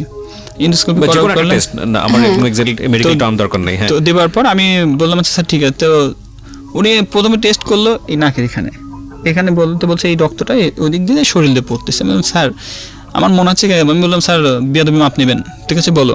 আমি বললাম স্যার আমার মনের ভিতর বলতেছে আপনি যে রোগটা বলতেন এটা না। তো কাছে তুমি তো ডাক্তার, তাহলে তুমি কি করবে? ডক্টরের একটা সেন্স ছিল কি যে আমার ব্রেনে কোনো মানে নার্ভটা হবে কোনো একটা কিছু হয়েছে, হ্যাঁ হ্যাঁ এরকম, এই জন্য রক্তটা আসছে, ডক্টরের এই চিন্তাটা ছিল। তো যখন আমি বললাম তাই বলতেছে তুমি কি মনে করো? আমি বললাম স্যার আপনি একটু কাইন্ডলি একটু ভালোভাবে দেখলে ভালো হবে। তো নাকের জন্য তো নাক সারা যদি ফিরে যায় তাহলে তো ব্লাড মুখ দিয়ে যায়, শরীর দিয়েও পড়বে না, বা শুধু আর যদি বমি হয় তার সঙ্গে খাবার চলে আসবে, শুধু ব্লাডই আসে। তো বলতেছে আমাকে তখন বলতে তাহলে এক কাজ করো, আমি এগুলো ওষুধগুলো দিলাম তুমি নাও। তো ওষুধ নিয়ে যাবার পর শুধু ওষুধ খাচ্ছে, তার 1 মাস যাবার পর ওর সিমটম শুরু। ও যখনই বলছে আমার নাক থেকে গন্ধ আসতেছে তখনই বুঝেছি মনে হয় আর রেহাই নাই, আবার ব্লাড আসতেছে। হ্যাঁ আবার ব্লাড আসা শুরু বমি করছে, ফোন দিলাম, স্যার বলল মানে ওষুধ ওই খাওয়াই দাও। ডক্টরের মেডিসিন খাবার পরে 1 মাস যাবত আমি ফুল ভালো ছিলাম, তো মেন কথা একদম পুরোই সুস্থ। মানে কিসের জন্য ভালো ছিল এটাও বলি, ওকে যেসব পাওয়ারে ইনজেকশন পুশ করা হতো আর যেসব ওষুধ দিছিল আর একটা ইনজেকশন দিছিল, ওই ইনজেকশনটা যখন আমাকে বলতো যখনই বমি আসবে ইংলিশটা ভেঙে পানির মধ্যে গুলে কুলি করে ফালাই দিবা। তো 1 মাস যাবার পর তো আমি শান্তি থাকতাম না, ব্যবসা করি সারাদিন ওপেনে টেনশন করতাম যে কখন কি হয় না হয়। তো 1 মাস যখন ফোন দিলাম স্যার এরকম তো মুখ দিয়ে ব্লাড আসছে, তো বলছে তুমি ঢাকা নিয়ে আসো। তো ঢাকায় নিয়ে আসো, বললাম স্যার তাহলে কী করবো? তো বলে ওষুধটা খাওয়াও, 1 সপ্তাহ পর নিয়ে আসো। তার মানে 1 সপ্তাহ দূরে থাক, 2 দিনও যায়নি, আবার শরীর দিয়ে ওই রকম ব্লাড ভেসে মুখ দিয়ে আবারও একই অবস্থা। সদরে আবার নিয়ে গেলাম, সদরে নিয়ে যে আবার ব্লাড পুশ করে নিয়ে অ্যাম্বুলেন্স ভাড়া করে আবার ঢাকা আসলাম। ঢাকা আসার পর স্যারকে বললাম, স্যার আবার ওষুধ লিখে দিয়ে আবার করলো। তো তখন আবার আম্মা ছিল ঢাকাতে, আমার আম্মু ছিল আর কি তখন। তো বলতেছে যে আমি কাউকে দেখাবো না, ঢাকার শহরে কত জায়গা আছে দেখুন, ওনার সঙ্গে হাঁটতেছি। মিডনভার থেকে শুরু করে এমন কোনো বড় জায়গায় আমি যাইনি। মিডনভায় গেলাম, এমন ডাক্তার যে মনে হয় তাকে যদি মারতে পারতাম। ওনার ভিজিট 1200 টাকা। মানে উনি যে ডাক্তার, মানে একটা রোগীকে একটা কথা বললে কিন্তু একটা রোগী কিন্তু এমনিতে ভালো হয়ে যায়। তো আমার শাশুড়ি আছে আমার সঙ্গে, আরও কয়েকটা পেশেন্টও আছে। তো 2টা পেশেন্ট বের হয়ে গেলে একটা পেশেন্ট আমার সঙ্গে রয়েছে। তো বলতেছে আপনার কাগজপাতি বের করেন। আমি বের করলাম, উনি ঘোষকে বললো যে এগুলো টেস্ট করে নিয়ে আসেন। টেস্ট করে আমাকে জিজ্ঞেস করতেছে যে আপনার মেয়ের অন্য কোনো সমস্যা না, মানে একটা ফালতু একটা কথা বললো। তো আমি শুধু বললাম আপনার ডাক্তার না, তো আপনার ওষুধ লেখার দরকার নাই, এই পর্যন্ত থেকে এখন ভিজিট আমি বেরিয়ে যাচ্ছি। মানে ওখানেও মানে ডাক্তারের সঙ্গে মানে সিনক্রেট হয়েছে আর বের কি। করে নিয়ে চলে আসলাম। তো পাশে যে পেশেন্ট ছিল ওকে বলছে আসলে তো আপনার ডাক্তার না, কারোর সামনে, কারো মার সামনে, কোনো হাজবেন্ডের সামনে কোনো বাপের নাম উল্টা কথা কি বলে? তো বাড়া আসলাম। তো আমার শাশুড়ি বলছে আজকে আমার মেয়ের অসুখ ধরা না পর্যন্ত আমি এখান থেকে ধরবো না।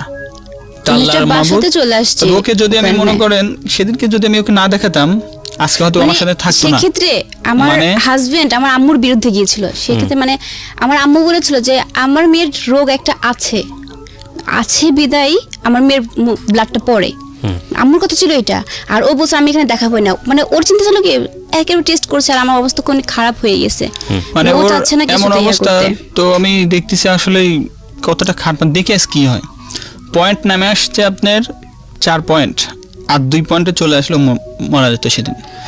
মানে সেটার মধ্যে মানে প্লাজমাটা ছিল যে মানে ওইটার পয়েন্টটা চলে আসছে। আল্লাহর রহমত ছিল যে তখন ওর যে বাবা, ওর বাবার এক ফ্রেন্ডের সঙ্গে দেখা হয় রাস্তায় দেখা হয়। ওনার আবার ভাই আর মা মারা যায়, এই অসুখে মারা যায়। তে বলতেছে কি হয়েছে, কদিন ঘুরতেছ কিছু বলো। ওর বাবা তাকে বলে নাই। বাবা মানে কোন বাবা? ওর যে বর্তমান। আচ্ছা। তো আমার শাশুড়ি বলতেছে ভাই এরকম ব্যাপার, আমি মেয়েকে বাঁচাতে পারতেছি না। তো বলতেছে একটা কার্ড দিল, এই কার্ড নিয়ে আপনার হসপিটালে যান। তো গেলাম, তো স্যারের ওখানে গেলাম, ডক্টর ইউনুস স্যারের কাছে গেলাম। উনি যে বলতেছে, রাত বাজে তখন 10:30, তো সম্পূর্ণ রিপোর্ট নিয়ে ঢুকে গেলাম। উনি দেখে বলতেছে, আপনারা কোথায় এত রিপোর্ট করাইছেন? মানে স্যার একবার জিনিস এই রিপোর্টগুলো নিয়ে এইভাবে ফেলে দিছে যে ওর যে মূল রোগটা এটাই ধরতে পারেনি, যে এত টেস্ট কেন তো উনি আমি আবার ওই জিনিসটা তুলে আবার তুললাম হাতে করে। তো স্যার কিছু মনে বলছে, তোমার এই অসুখটা একটা গোল চিহ্ন দিয়ে দিল, এই অসুখটা এখানে ঢুকে আছে। তো আমাকে বলতেছে, তোমরা এই পর্যন্ত কত টাকা খরচ করছো? তো আমি স্যারকে বললাম, স্যার ওই রিপোর্ট দেখে স্যার বুঝে ফেলছে। তো স্যার বলতেছে, আমি একটা কথা বলবো, আমার এইখানে যদি ভর্তি হও তো প্রথমে তোমার লাগবে 2.5 লাখ টাকা। আমি তো আসলে নিরুপায়, আমি এই পর্যন্ত 3 টার্ম হয়েছে, এই পর্যন্ত অনেক প্রচুর টাকা চলে গেছে।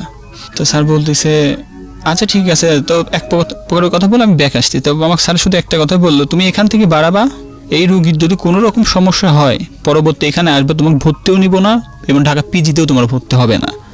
কারণ স্যার হচ্ছে ঢাকা পিজির, তখন এই কথাটা শুনে আমার মাথা ভিতরে একটু ঘুরন দিল, নিশ্চয়ই ভিতরে কিছু একটা আছে। তো বাইরে যাই আমি শাশুড়িকে বললাম, মা দরকার নাই, যা আছে আছে, চলেন ভিতরে ঢুকলাম।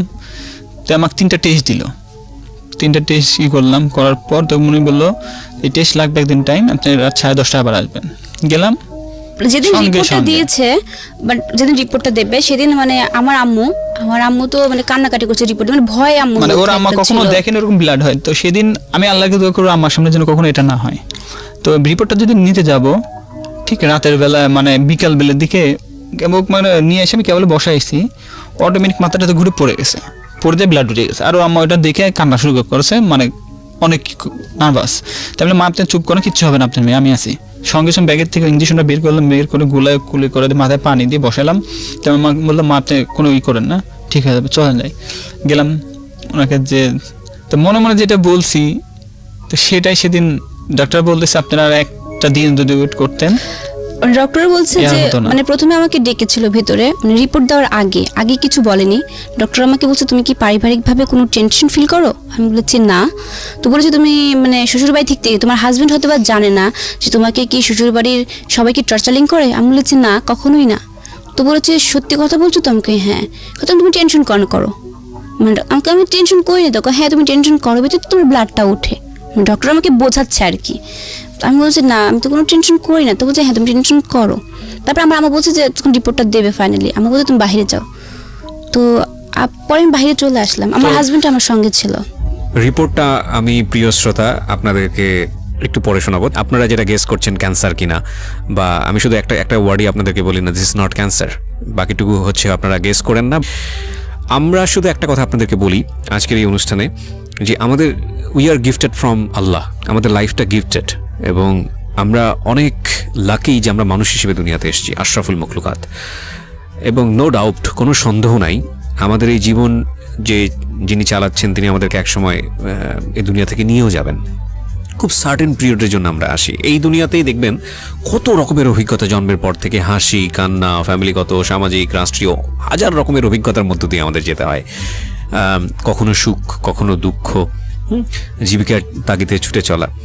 এই যে এরা যে আজকে গল্পটা বলতে এসছে, এদের জীবনটা, বিশেষ করে আমি যে মেয়েটার গল্প আজকে এখানে প্রচার করছি, জান্নাত, ওর ধরেন যে পরিবারেও বড় হয়েছে, আসল বাবা যিনি তার সান্নিধ্য পাননি, কিন্তু তারপরও সৎ বাবা যিনি ছিলেন তিনি যথেষ্ট রকম সাহায্য সহযোগিতা করেছেন ওকে বড় করার ক্ষেত্রে।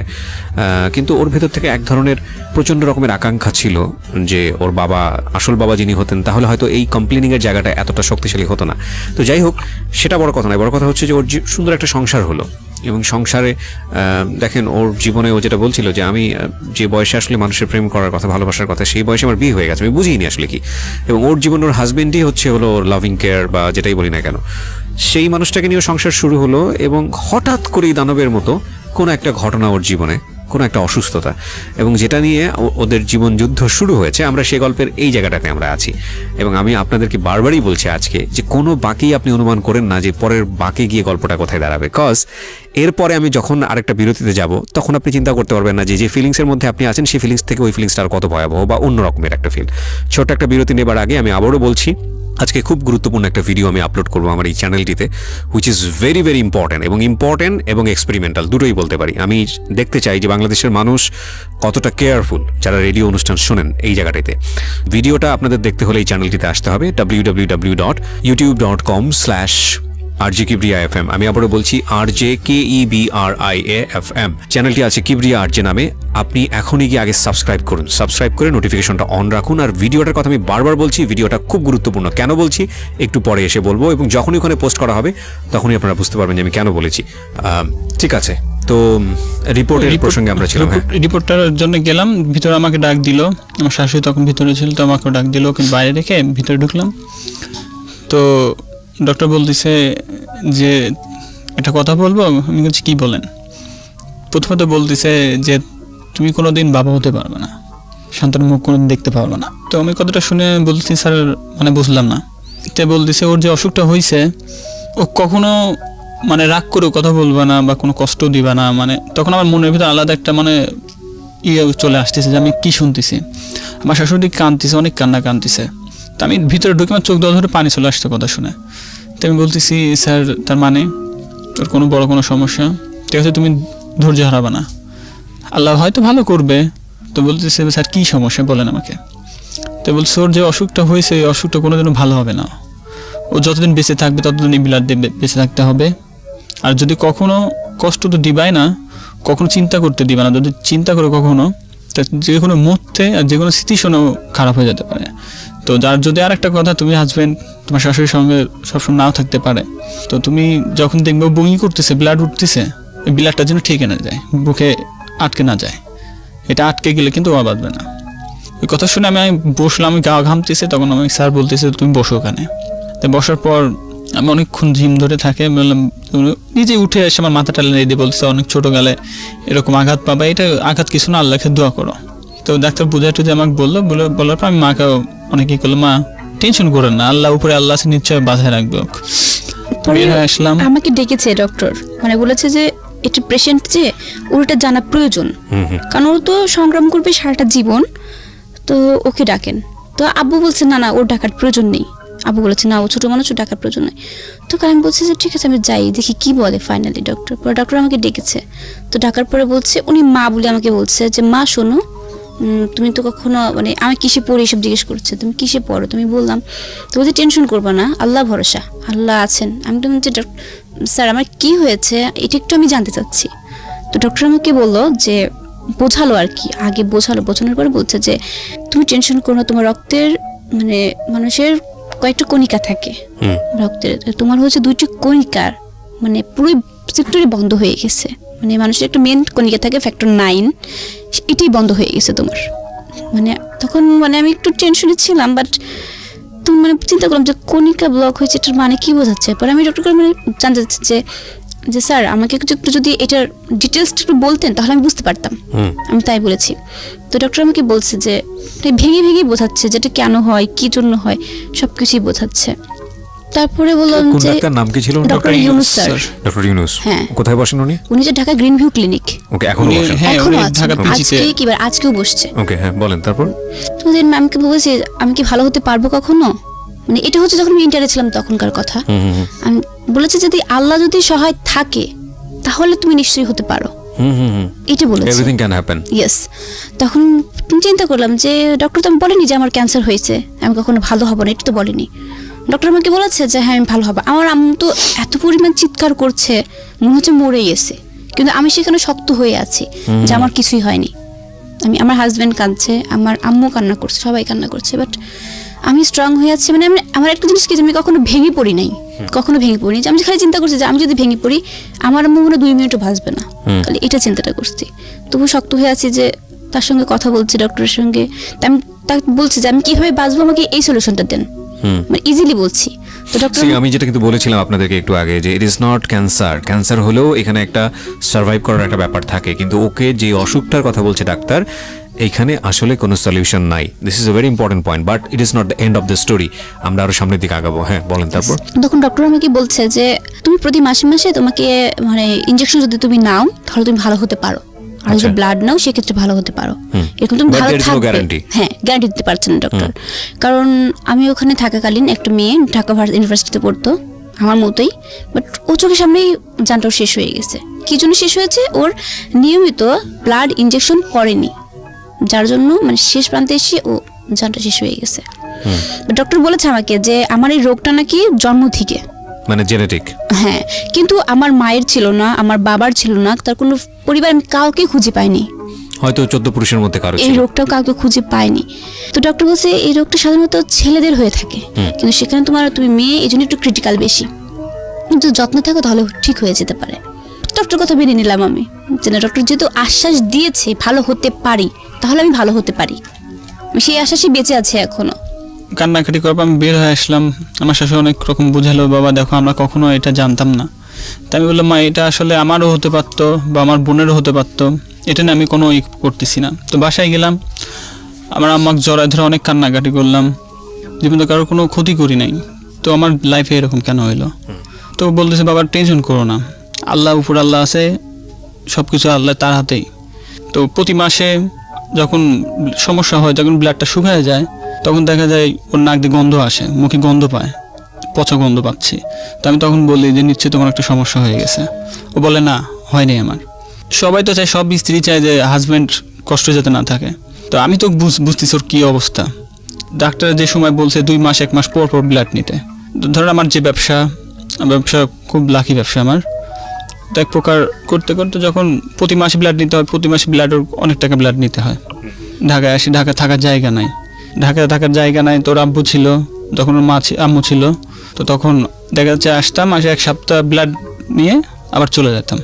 তখন আমি ইন্টার এক্সামটা দেবো, মানে এত অসুস্থ অবস্থায় আমার ইন্টার যে পরীক্ষা দেবো, ফর্ম ফিল আপ সবই করেছি, বাট আমাকে কেউ পরীক্ষা দিতে দেবে না। মানে ওখানকার পরীক্ষার সেন্টারে যেতে আমার পরীক্ষা শুরু হবে তার আগের দিন আমি কন্ট্যাক্ট করেছি স্যারদের কাছে, স্যারা বলেছে না, তোমার জন্য আমি আরও যে মানে সেন্টারে পরীক্ষা দেবে যারা, তাদেরকে আমি অসুবিধা করতে পারি না। তাদের কথা এটাও ঠিক আছে স্যারটা, যে আমার মুখ দিয়ে ব্লাড উঠবে, বাকি যারা এক্সাম দিচ্ছে তারা ভয় পেয়ে যাবে, মানে আমার জন্য তাদের রেজাল্টও খারাপ হবে। আচ্ছা, মানে ডক্টরের চিন্তা, মানে ডক্টর তো বলেছে যখন তখন উঠতে পারে, ওই চিন্তাধারা আমার স্যাররা বলেছে যে পরীক্ষা দিতে দেবেই না। আচ্ছা, তারপর সেক্ষেত্রে আমি বুঝেছি স্যার আমি কথা দিচ্ছি যে আমি এখানে কোনো কিছু করবো না, আমার যদি খারাপ লাগে আমি সেক্ষেত্রে বাইরে চলে যাবো, কিন্তু আমাকে পরীক্ষাটা দেওয়ার সুযোগটা দিয়ে দিন। পরে স্যার আমার কথায় মতো ঠিক আছে, তুমি যখন ভরসা দিচ্ছ আমি তোমার কথা পরীক্ষা দিতে দিব। তখন আমার সেন্টার পড়ছে যেখানে, ওখানে আমার মানে শ্বশুরবাড়ির পরিবার থেকে কেউ পরীক্ষা দিতে দেবে না, আমার আম্মু বলেছে দেবে না পরীক্ষা দিতে, আমি তবুও বলছিলাম আমি এটার পরীক্ষা দিবই এই অবস্থাতে। তখন আমার হাতে কেলনা পড়ানো ছিল। আচ্ছা, ওই অবস্থাতে আমি পরীক্ষা দিতে গিয়েছি, মানে সেক্ষেত্রে আমার হাজব্যান্ড বলেছে যে নিচে একজন থাকবে, তুমি উপরে পরীক্ষা দিবা, কিন্তু ভিতরে তো কাউকে অ্যালাউ করে না। তবু আমি পরীক্ষা দেওয়া শেষে চলে আসছি। তখন আমি এই কথাটা এই জন্য বলছি যে ওর সিচুয়েশন হয়, বাই চান্স কেউ দেখতে বুঝতে পারবে না, যদি ওখানে যদি পড়ে যায়, রাইট, মানে দেখার মতন কেউ বুঝতেই পারবে না, স্যারও পারবে না। তো আমি ওই জন্য ওকে নিষেধ করছিলাম, তোমার পরীক্ষা দেওয়ার দরকার না, যদি তুমি দাও তাহলে নিচে একজন থাকবে, তুমি যা পরীক্ষা দিবা। রাইট। তো তারপর ওটা করো, ওখান থেকে শেষ করার পর আমি ঢাকাতেই করলাম। তো ডাক্তারের কাছ থেকে আসলাম, তো ডাক্তার তখন বলতেছে যে, আমি তখন বলছি স্যার তাহলে আমি এখন কি করব, আমি এখানে যদি ভর্তি করি 2.5 লাখ টাকা লাগবে স্যার, এই মুহূর্তে তো আমার কাছে অত টাকা নাই স্যার। তো বলছে তাহলে কি করবা সেটা তোমাদের ব্যক্তিগত ব্যাপার।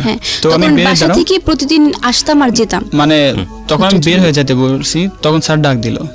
তো গেলাম, তো বলতেছে দেখো তোমার এটা দেখে আমার ভালো লাগছে, বিধায় আমি তোমাকে ফের ডাক দিলাম। তো আমি স্যার বলেন, তো তোমাকে একটা সহযোগিতা করতে পারে আমি কি, তোমার যদি এখানে বাসা থাকে তাহলে প্রতিদিন তুমি বাসা থেকে এসে ব্লাড নিয়ে যেতে হবে, যদি পারো তাহলে এটা করতে পারি। তো বললাম স্যার তাহলে কত টাকা লাগবে? তো বলে 1.5 লাখ টাকা লাগবে। তাহলে আচ্ছা ঠিক আছে। 1.5 লাখ টাকা কিসের হিসাব? এটা মানে শুধুমাত্র ব্লাড নিব যে আমি 1 মাসে, ওই 1 মাসের মানে ইয়েটা দিছি, মানে ব্লাড আর ইনজেকশন ওই মাসটা শুধু ওই ব্লাডটা নিতে, এটা কি সারা জীবনই ভাবে নিতে হবে? দিয়ে আসা হচ্ছে। প্রথম মাসে বলতে তখন অবস্থাটা খুবই খারাপ ছিল আমার, ওই সময়টা রিকভারি মানে হলো ঠিক রাখার জন্য কন্টিনিউ, মানে চিকিৎসা চলে নাই, ভুল চিকিৎসা চলছে, ভুল চিকিৎসা চলছে। তখন স্যার বললো এরকম আপনার চিকিৎসা তো হয়নি, এখন থেকে শুরু করবেন, শুরু করা হবে, তারপর যতদিন বেঁচে থাকবো ততদিনে নিতে হবে। এরকম চলতে থাকতে একটা সময় নিজেদের আশা আকাঙ্ক্ষা থাকে একটা বাচ্চা। আমি একটা জিনিস একটু জানতে চাই লোটাস, আপনি থাকতেন তখন পাবনাতে, আপনার সবকিছু ছিল, বিজনেস বলেন, চাকরি বলেন, সবকিছু। তো তার মানে তখন কি করলেন, মানে ওয়াইফের কারণে ঢাকায় শিফট হয়ে গেলেন? হ্যাঁ, ওর জন্য ওর ডাক্তার বলে দিল ওকে জার্নি করা যাবে না। তো আমি তো পাবনায় রাখছি। তোর আম্মু দেখতেছে আমার মেয়ের জন্য, ওর আম্মু ওকে এতটাই ভালোবাসতো যা কল্পনা করা যেত না। আর আমার শাশুড়ি ছিল মাটির মতন একটা মানুষ ছিল, ওরকম মানুষ হবে না। তো আমাকে বলতেছে বাবা আমি পাবনাতে শিফট নেবো। আমি কেন, কি হয়েছে? বলতেছে যে ও তো এরকম জার্নি করতে, আমি মেয়েকে দেখতেও পারবো না, আমি মেয়েকে দেখাশোনার লোকও ইয়ে থাকবে না। আমার আম্মা থাকে না, আম্মা অফিসে থাকে, আমি চাকরি ব্যবসার কাজে বাইরে বাইরে থাকি। তাই বললাম মা আচ্ছা ঠিক আছে ভালো, আপনি চলে আসেন। তো শিফট নিল পাবনাতে। নেবার পর ঠিক 2 মাসের মাথায় আমার শাশুড়ি একটু অসুস্থ হওয়ার পর তো বলতেছিল লোটাস আমার আমাকে খুব ভালোবাসতো, মানে রাস্তায় বের হতে ডায়াবেটিস হয়েছিল, বাইরে মানে হাঁটতে বের হয়েছে। তো আমাকে আমি এবার খাসির গোশ পছন্দ করি। তো আমার শাশুড়ি আমাকে ফোন দিয়ে বলতেছে যে লোটাস খাসির গোশ ওখানে আছে, মোড়ের পর আসছে। আমি না মা নাই এখানে। তো আমি মোটরসাইকেল তুই হাঁটতে একটু হাঁটতে বের হয়েছি। তো আমার শাশুড়ি আর শ্বশুর দুজন হাঁটতে বেরোইছে আর গোশ কিনবে গিয়েছে। ফোন দিয়েছে আম্মু, আমার সাথে কথা হয়েছে 2 মিনিট আগে। তো আমাকে বলতেছে বাবা তুমি মিথ্যে কথা বললা কেন? আমি কই মা আমি মিথ্যে কথা বলি নাই। কচ্ছে এখানে খাসি 2টা জবাই করছে। তাই আমি বলছি না ওইটা হলো প্রোগ্রামের খাসি। তো বাবা কিছু মনে করে না, তোকে কথা বলছি। তাই বলে হাঁটা ধরতে তোর যে ভাই ছিল মালয়েশিয়ার বাইরে ছিল, তো ওর ভাই মেয়ে দেখতে গেছে ওর ভাইয়ের জন্য। তো মেয়ে দেখে আস্তে ফিরতে আমাকে একটু ফোন দিয়েছে যে বাবা তুমি কই? আর বাবা বলতো না আব্বু করতো। তো বলছে একটু জান্নাতে নিয়ে আসো, জান্নাতে আমি দেখবো। আমাকে বলছে কি মা গো আমি 5টা বছর শাড়ি পরি না আম্মুর চোখে, কারণ আম্মুর সঙ্গে তো দেখা হয়নি বিয়ের পরে, আম্মু চলে গেছে। আম্মু আমাকে বলতেছে যে আব্বু তুমি মানে অনেকদিন তোমার শাড়ি, সেই বিয়েতে দেখছিল আমাকে শাড়ি পরা। আম্মু তখন বলছিল যে আব্বু তুমি কোথায় আসো, আমাকে বলছে। আমি আম্মু আমি তো ননদের বাসাতে আসছি। তো আম্মু বলছে ঠিক আছে আব্বু চলে আসো। আর শোনো আম্মু আমাকে ফোনে বলছে শোনো তুমি কিন্তু আসার সময় শাড়ি পরবা, তোমার আলমারি ভর্তি এত শাড়ি দিছে যে তুমি পরোই না, সারাক্ষণ কী সব পরে থাকো, তুমি একটু শাড়ি পরে আসো। আমি আচ্ছা আম্মু আমি শাড়ি পরে আসবো। তো আম্মু আমাকে মানে ইনভাইট করেছে। এই বেশি দূরে না বাসা, এটা আমার বাসা, আর মানে এটা বিশ্ব রোড, ওইটা পার হলে আম্মুর বাসা, এরকম। তো আমি 3 দিন আম্মুর কাছে যাই না, 3টা দিন হয়ে গেছে আম্মুর কাছে যাই না। সুস্থ মানুষ আম্মু। মানে আগের দিন আমাকে বলেছে যে আব্বু আমার শরীর মানে ডায়াবেটিস নীল হয়ে যায় আর কি, এরকম। একটু গ্রাহ্য করি নাই। ওই দিন আম্মু আমাকে বলছে শাড়ি পরে আসলাম, কাছে আম্মু শাড়ি পরে আসবো। ননদের বাসা থেকে ঘুরে আসছি শুক্রবারের দিন। আসার পরে সন্ধ্যা হয়ে গেছে। আমার ছোটো বোনটা ছিল ওখানে থাকার পরে, তো ওর বাসা টিচার আসছে, ওকে পড়াচ্ছে। আমি আসি, আব্বু বলছে আমার আব্বু যে উনি বলছে খুব সুন্দর লাগছে তোমাকে, ওর ছবি তুলে রাখো। আব্বু বের হয়ে গেছে তখনই সন্ধ্যার। ওইখানে যাওয়ার পরে আমার ছোটো পিচ্চি ভাইটা ফোন দিচ্ছে যে আপু তুমি কোথায়?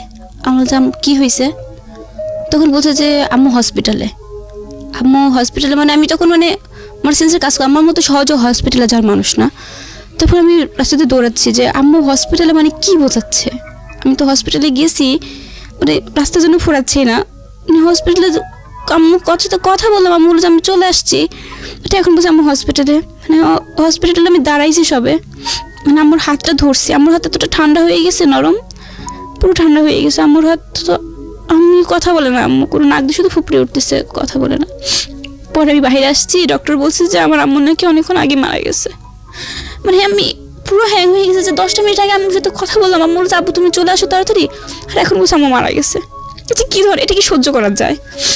যে মানে ওইটা আমি জাস্ট সহ্যই করতে পারি না যে আমি এইমাত্র কথা বললাম, আম্মু আমার সুস্থ মানুষ রাস্তাতে আসছে আর বলছে যে মারা গেছে। আমি ওকে বলতেছি আমার মনে হয় আপনার যে অসুখের কথা আমি জেনেছি, আমি প্রথমে আসলে এই বিষয়টা জানতামই না। আপনি একটু পজ নেন, আমি চাই আপনি মেন্টালি কিছুক্ষণ রিল্যাক্স থাকেন। আর প্রিয় শ্রোতা, আমি বারবারই আপনাদেরকে একটা কথা বলেছি, আজকের অনুষ্ঠানের ভিডিওটা খুব ইম্পর্টেন্ট, আসলে ইম্পর্টেন্ট। কেন ইম্পর্টেন্ট বলছি, ভিডিওটা আমি যখন দিব তখন বুঝতে পারবেন। গল্পের আরও একটা গুরুত্বপূর্ণ পার্ট, সবচেয়ে গুরুত্বপূর্ণ পার্ট, সেটা হচ্ছে রাত 1টার পরে। এতক্ষণ আপনি যে ফিলের মধ্যে ছিলেন না, প্রত্যেকটা বিরতিতে ডিফারেন্ট একটা ফিল। এখন যে ঘটনাটা ঘটবে সেটা ভয়ানক রকমের ঘটনা, এবং এটা আমি একটু আগে থেকেই টাচ দিয়ে নিলাম। আপনারা সবাই একটু রেডি হন। আমি একটু ছোট্ট বিরতির পর ফিরে এসে আপনাদেরকে সেই গল্পে নিয়ে যাব। আপনাদের সবাইকে আরও একবার মনে করিয়ে দিচ্ছি, আপনারা শুনছেন প্রাণ মিস্টার ম্যাঙ্গো ক্যান্ডি প্রেজেন্স জীবন গল্প। আমি আরজে কিবরিয়া আপনার সঙ্গে রয়েছি। আর আমি আবারও মনে করিয়ে দিচ্ছি, যেখানে গেলে ভিডিওটা দেখতে পাবেন www.youtube.com/rjkibriya.fm RJKEBRIAFM চ্যানেলটিতে গিয়ে অবশ্যই সাবস্ক্রাইব বাটনে আগে ক্লিক করে নোটিফিকেশনটা অন করে নেবেন এবং এবং আমি বারবার এই ভিডিওর কথা বলছি, কেন বলছি সেটাও একটা বিশেষ কারণ আছে। যেখানে ছিলাম এরকম একটা ঘটনা ঘটলো, আমার মনে হয় লোটাস আপনার কাছে যাই আবার, তারপর কি হলো এরকম একটা ঘটনার পরে ওনার শাশুড়িও মারা গেলেন। শাশুড়ি মারা যাওয়ার পর তখন তো মানে ultimately ওর এন্ড থেকে ওর না থাকলো বাবা, না থাকলো মা, এবং শরীরের মধ্যে এত ভয়ানক রকম একটা তার উপরে হচ্ছে আমার বাবা, যে বর্তমান বাবা, তো উনি হচ্ছে সব কর্ম ছেড়ে দিয়েছে। ছোট ভাই বোনগুলো নিয়ে আমার কাছে রেখেছে। হ্যাঁ, ওখানেই থাকতো, আপনার কাছেই থাকতো ভাই বোনগুলো। হ্যাঁ, আমার কাছে রয়েছে। শাশুড়ি মারা যাবার তো আমাকে ফোন দিয়ে বলছিল যে বাবা তুমি আমার ছেলে মেয়েগুলো আছে তুমি দেখে রেখো, ওদের ভাই বোন মানে আমার বোন, আমি কখনো তাদের অন্য চোখে দেখতাম না, বা আমার পরিবার জানতাম যে আমাদের বাচ্চা কখনোই হবে না। চিন্তা করছিলাম যে এটাই আমার বাচ্চা। আমার ছোট্ট ভাই আছে, 10 বছরের ভাই। চিন্তা করছি তো ওকে মানুষ করি আমি, ওটাই আমার বাচ্চা। এটা চিন্তা করছি যে আমার তো ও তো কিছু 10 বছর, তো ওকে যদি মানুষ করি আমি মায়েরটা ভুলে যাবো এদেরকে মানুষ করতে। তখন আপনি পাবনাতে, রাইট? হ্যাঁ, তারপর তো ওকে বললাম, ও আমাকে বলতো যে তুমি টেনশন করো না, আল্লাহ একদিন না একদিন বাচ্চা দেবে। তুমি আচ্ছা আল্লাহ ভরসা, তাতে কোনো সমস্যা নেই। তারপর একটা ছেলের মনের ভিতরে, একটা মেয়ের মনের ভিতরে জাগে, বাচ্চার একটা আশঙ্কা জাগে। তো করার পর আমি জানতে বলছি জানা এর বাবু দেখি আমার ভাইয়ের একটা ছেলে আছে, তো আমি দেখে বলতাম, তো বলছে আল্লাহ একদিন দেবেই। তারপরেও মানে ওইবার আমার অবস্থাটা এমন হয়েছিল যে আমি আম্মু মারা যাওয়ার পর 2 মাস আমি ব্লাড নিছিলাম না, আমার অবস্থাটা খুবই খারাপ হয়েছিল।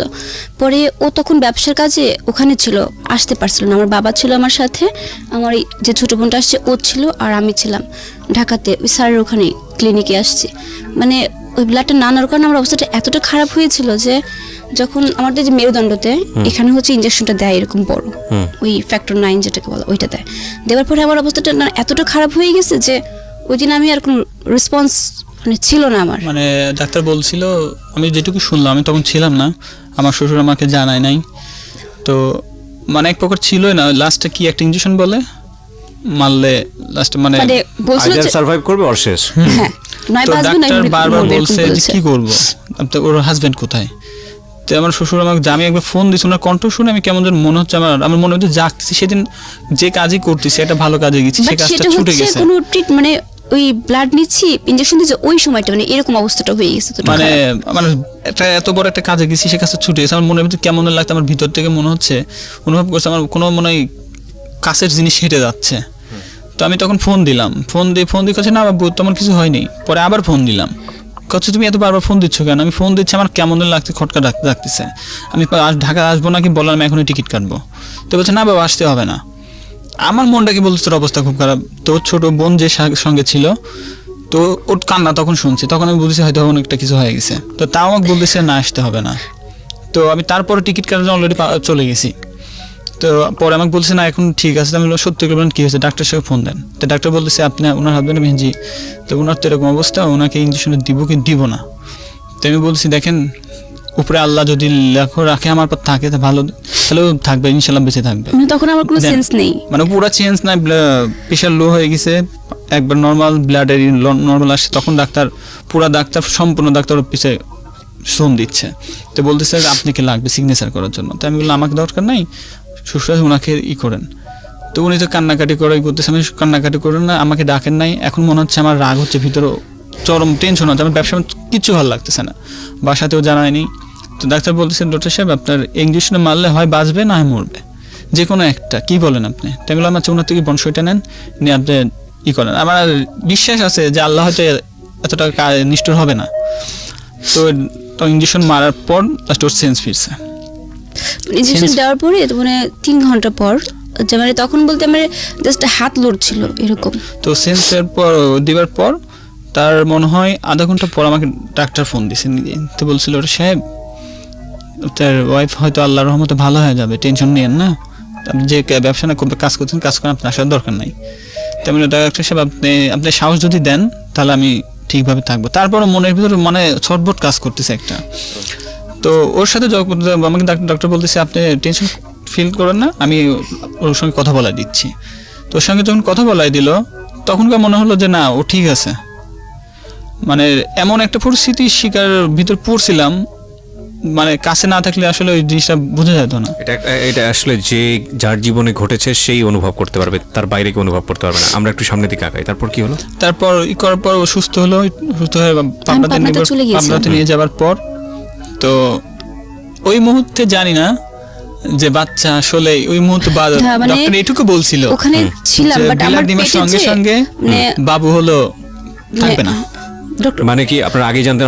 তাহলে ঘটনা আমার বাচ্চা যে 3 মাসের পেটে ছিল, বাট এটা তো আমি জানতাম না। আমি তো লাভ ধাপ সবসময় পারি, বাট ওই ইনজেকশনটা দিয়েছে তবুও কেউ জানি না যে পেটে বাচ্চা। কিন্তু ওই যে এখান থেকে চলে গেলাম না পাবনাতে যাবার পরে ওখানে গিয়ে দেখি যে পেটের মধ্যে না আমার কেমন একটু বল বল লাগে এরকম, আর মানে কেমন যেন লোকে বুঝতে পারি না। 3 মাস না জানার তো কোনো কারণ নেই, একটা সাইকেল তো আছে না। তাহলে মানে কিছুটাই মনে হয়নি ওর ভিতরে। ঠিক আছে, ও যখন একটা মেয়ের তো এমনিতে প্রতি মাসে যেটা ইয়া থাকে না, আমার ওইটা হতো না, কারণ আমার যে ইনজেকশনটা দিত না ওটা বন্ধ রাখার জন্য দিত। আমার 5 মাস দেখা যাচ্ছে যে 8 মাস এটা যাতে মেনস্ট্রুয়েশনটা না হয় এটা বন্ধ করে দিত ডক্টর। আচ্ছা আচ্ছা, যাতে ব্লাডের ক্ষতিটা না, ব্লাডটা যাতে না, কারণ আমার তো ব্লাড থাকে না, কারণ আপনি বুঝতে পারেন না বিষয়টা আসলে কি হচ্ছে। তো তারপর জানলেন কিভাবে? তো ওর মাথা বলতেছে আমার মাথাটা ঘুরতেছে, পড়ে যাব। তো অটোমেটিক পড়ে গেছে। তো আমি সঙ্গে সঙ্গে মাথায় একটু পানি টানি দিয়ে মানে আমার গায়ে হিমোগ্লোবিনটা সব দিক থেকে কমে গেছে একদম। তো ডক্টর মানে আমার আত্মীয় আমি তাও বলি নাই কাউকে যে আমি কনসেপ্ট করছি, তো আমি শিওর ছিলাম না। তো আমি ওরা কেউ বিশ্বাস করে না। আমার শাশুড়ি আমার তো বলতো যে ভাওতামা করে, আশেপাশের লোকজন বলতো কি এর সব অভিনয়, এগুলো কিছুই না, সেটা পেটে বাচ্চা না, এরকম কথা। পরে আমি বাসাতে বেবি স্টিক নিয়ে টেস্ট করেছি, দেখেছি যে না আমি কনসেপ্ট করেছি পজিটিভ। ইয়েস, তখন আমার 3 মাস। এটা কি ইনজেকশনটা দেওয়ার আগে না পরে? এটা ইনজেকশন পরে। না মানে বাচ্চা থাকা অবস্থায় ইনজেকশনটা দিয়েছে। আচ্ছা, কিন্তু তখন তো পরেও নি কিছু, বাচ্চাটা পেটে ছিল। তখন কি জানতেন আপনারা? না, তখন জানতাম না, কেউই জানতাম না, ডাক্তার নিজেও জানে না, ডাক্তার তো শিওর জানে যে মানে ব্লাড যখনই দিবা হবে সঙ্গে সঙ্গে বাচ্চা নষ্ট হয়ে যাবে। সেটা তো অন্য হিসাব, কিন্তু ডাক্তার তো জানার উচিত যে ডাক্তার বাচ্চা আছে পেটে। কল্পনা করতে পারেন উনি, মানে যখন আমি ঢাকা আবার পরবর্তী যখন পাঠাইছি যে তুমি ঢাকা এখনই যাও, ইমিডিয়েটলি যাও। তো আমার মানে যখনই শুনছি যে এই অবস্থা, আমার তখন মানে শুনলেন কার কাছ থেকে বাচ্চার ব্যাপারে? ওই তখন বলতেছে যে আপনি স্টিক দেখে বলছেন পজিটিভ, এটা স্টিক পজিটিভ, তারপরে কনফার্ম করার জন্য গাইনি ডক্টরের পরামর্শ নিয়ে তো দেখার পর আমার করে ছাড়া কনফার্ম করা যায় না। তো আমি শোনার পর মানে আমার ভিতরে এতটা আনন্দ লাগতেছে, এত দিন লাগতেছে, বাসাকে তাও কাউকে বলি নাই। কিন্তু কি আল্লাহ কি করে, এই কথাটা শোনার পর আমার আত্মীয়স্বজন, যেটা আমি আত্মীয়স্বজনের জায়গাটায় যেতেই চাচ্ছি না, আমি আপনাদের ফাইটটাই রাখতে চাই। একটা যেটা হচ্ছে যে এটা কি আসলো মানে পজিটিভ আসলো, মানে ইনজেকশনটা দেওয়ার পরেও সেটা ঠিক ছিল। মানে আমি নিজেই মানে আশ্চর্য যে আল্লাহ কি করলো, আল্লাহ কি খেলা এটা। তো ওকে পাঠালাম তাড়াতাড়ি ডাক্তারের কাছে, তুমি যাও ওখানে যাও, টাকাতে যাও। তো ওখান থেকে ফোন দিলে বললো এখন টাকা লাগবে 1 লাখ। আমি ওখান থেকে টাকা পাঠালাম, পরে ও এসে সম্পূর্ণ বিষয়টাও জানে। তুমি বলো।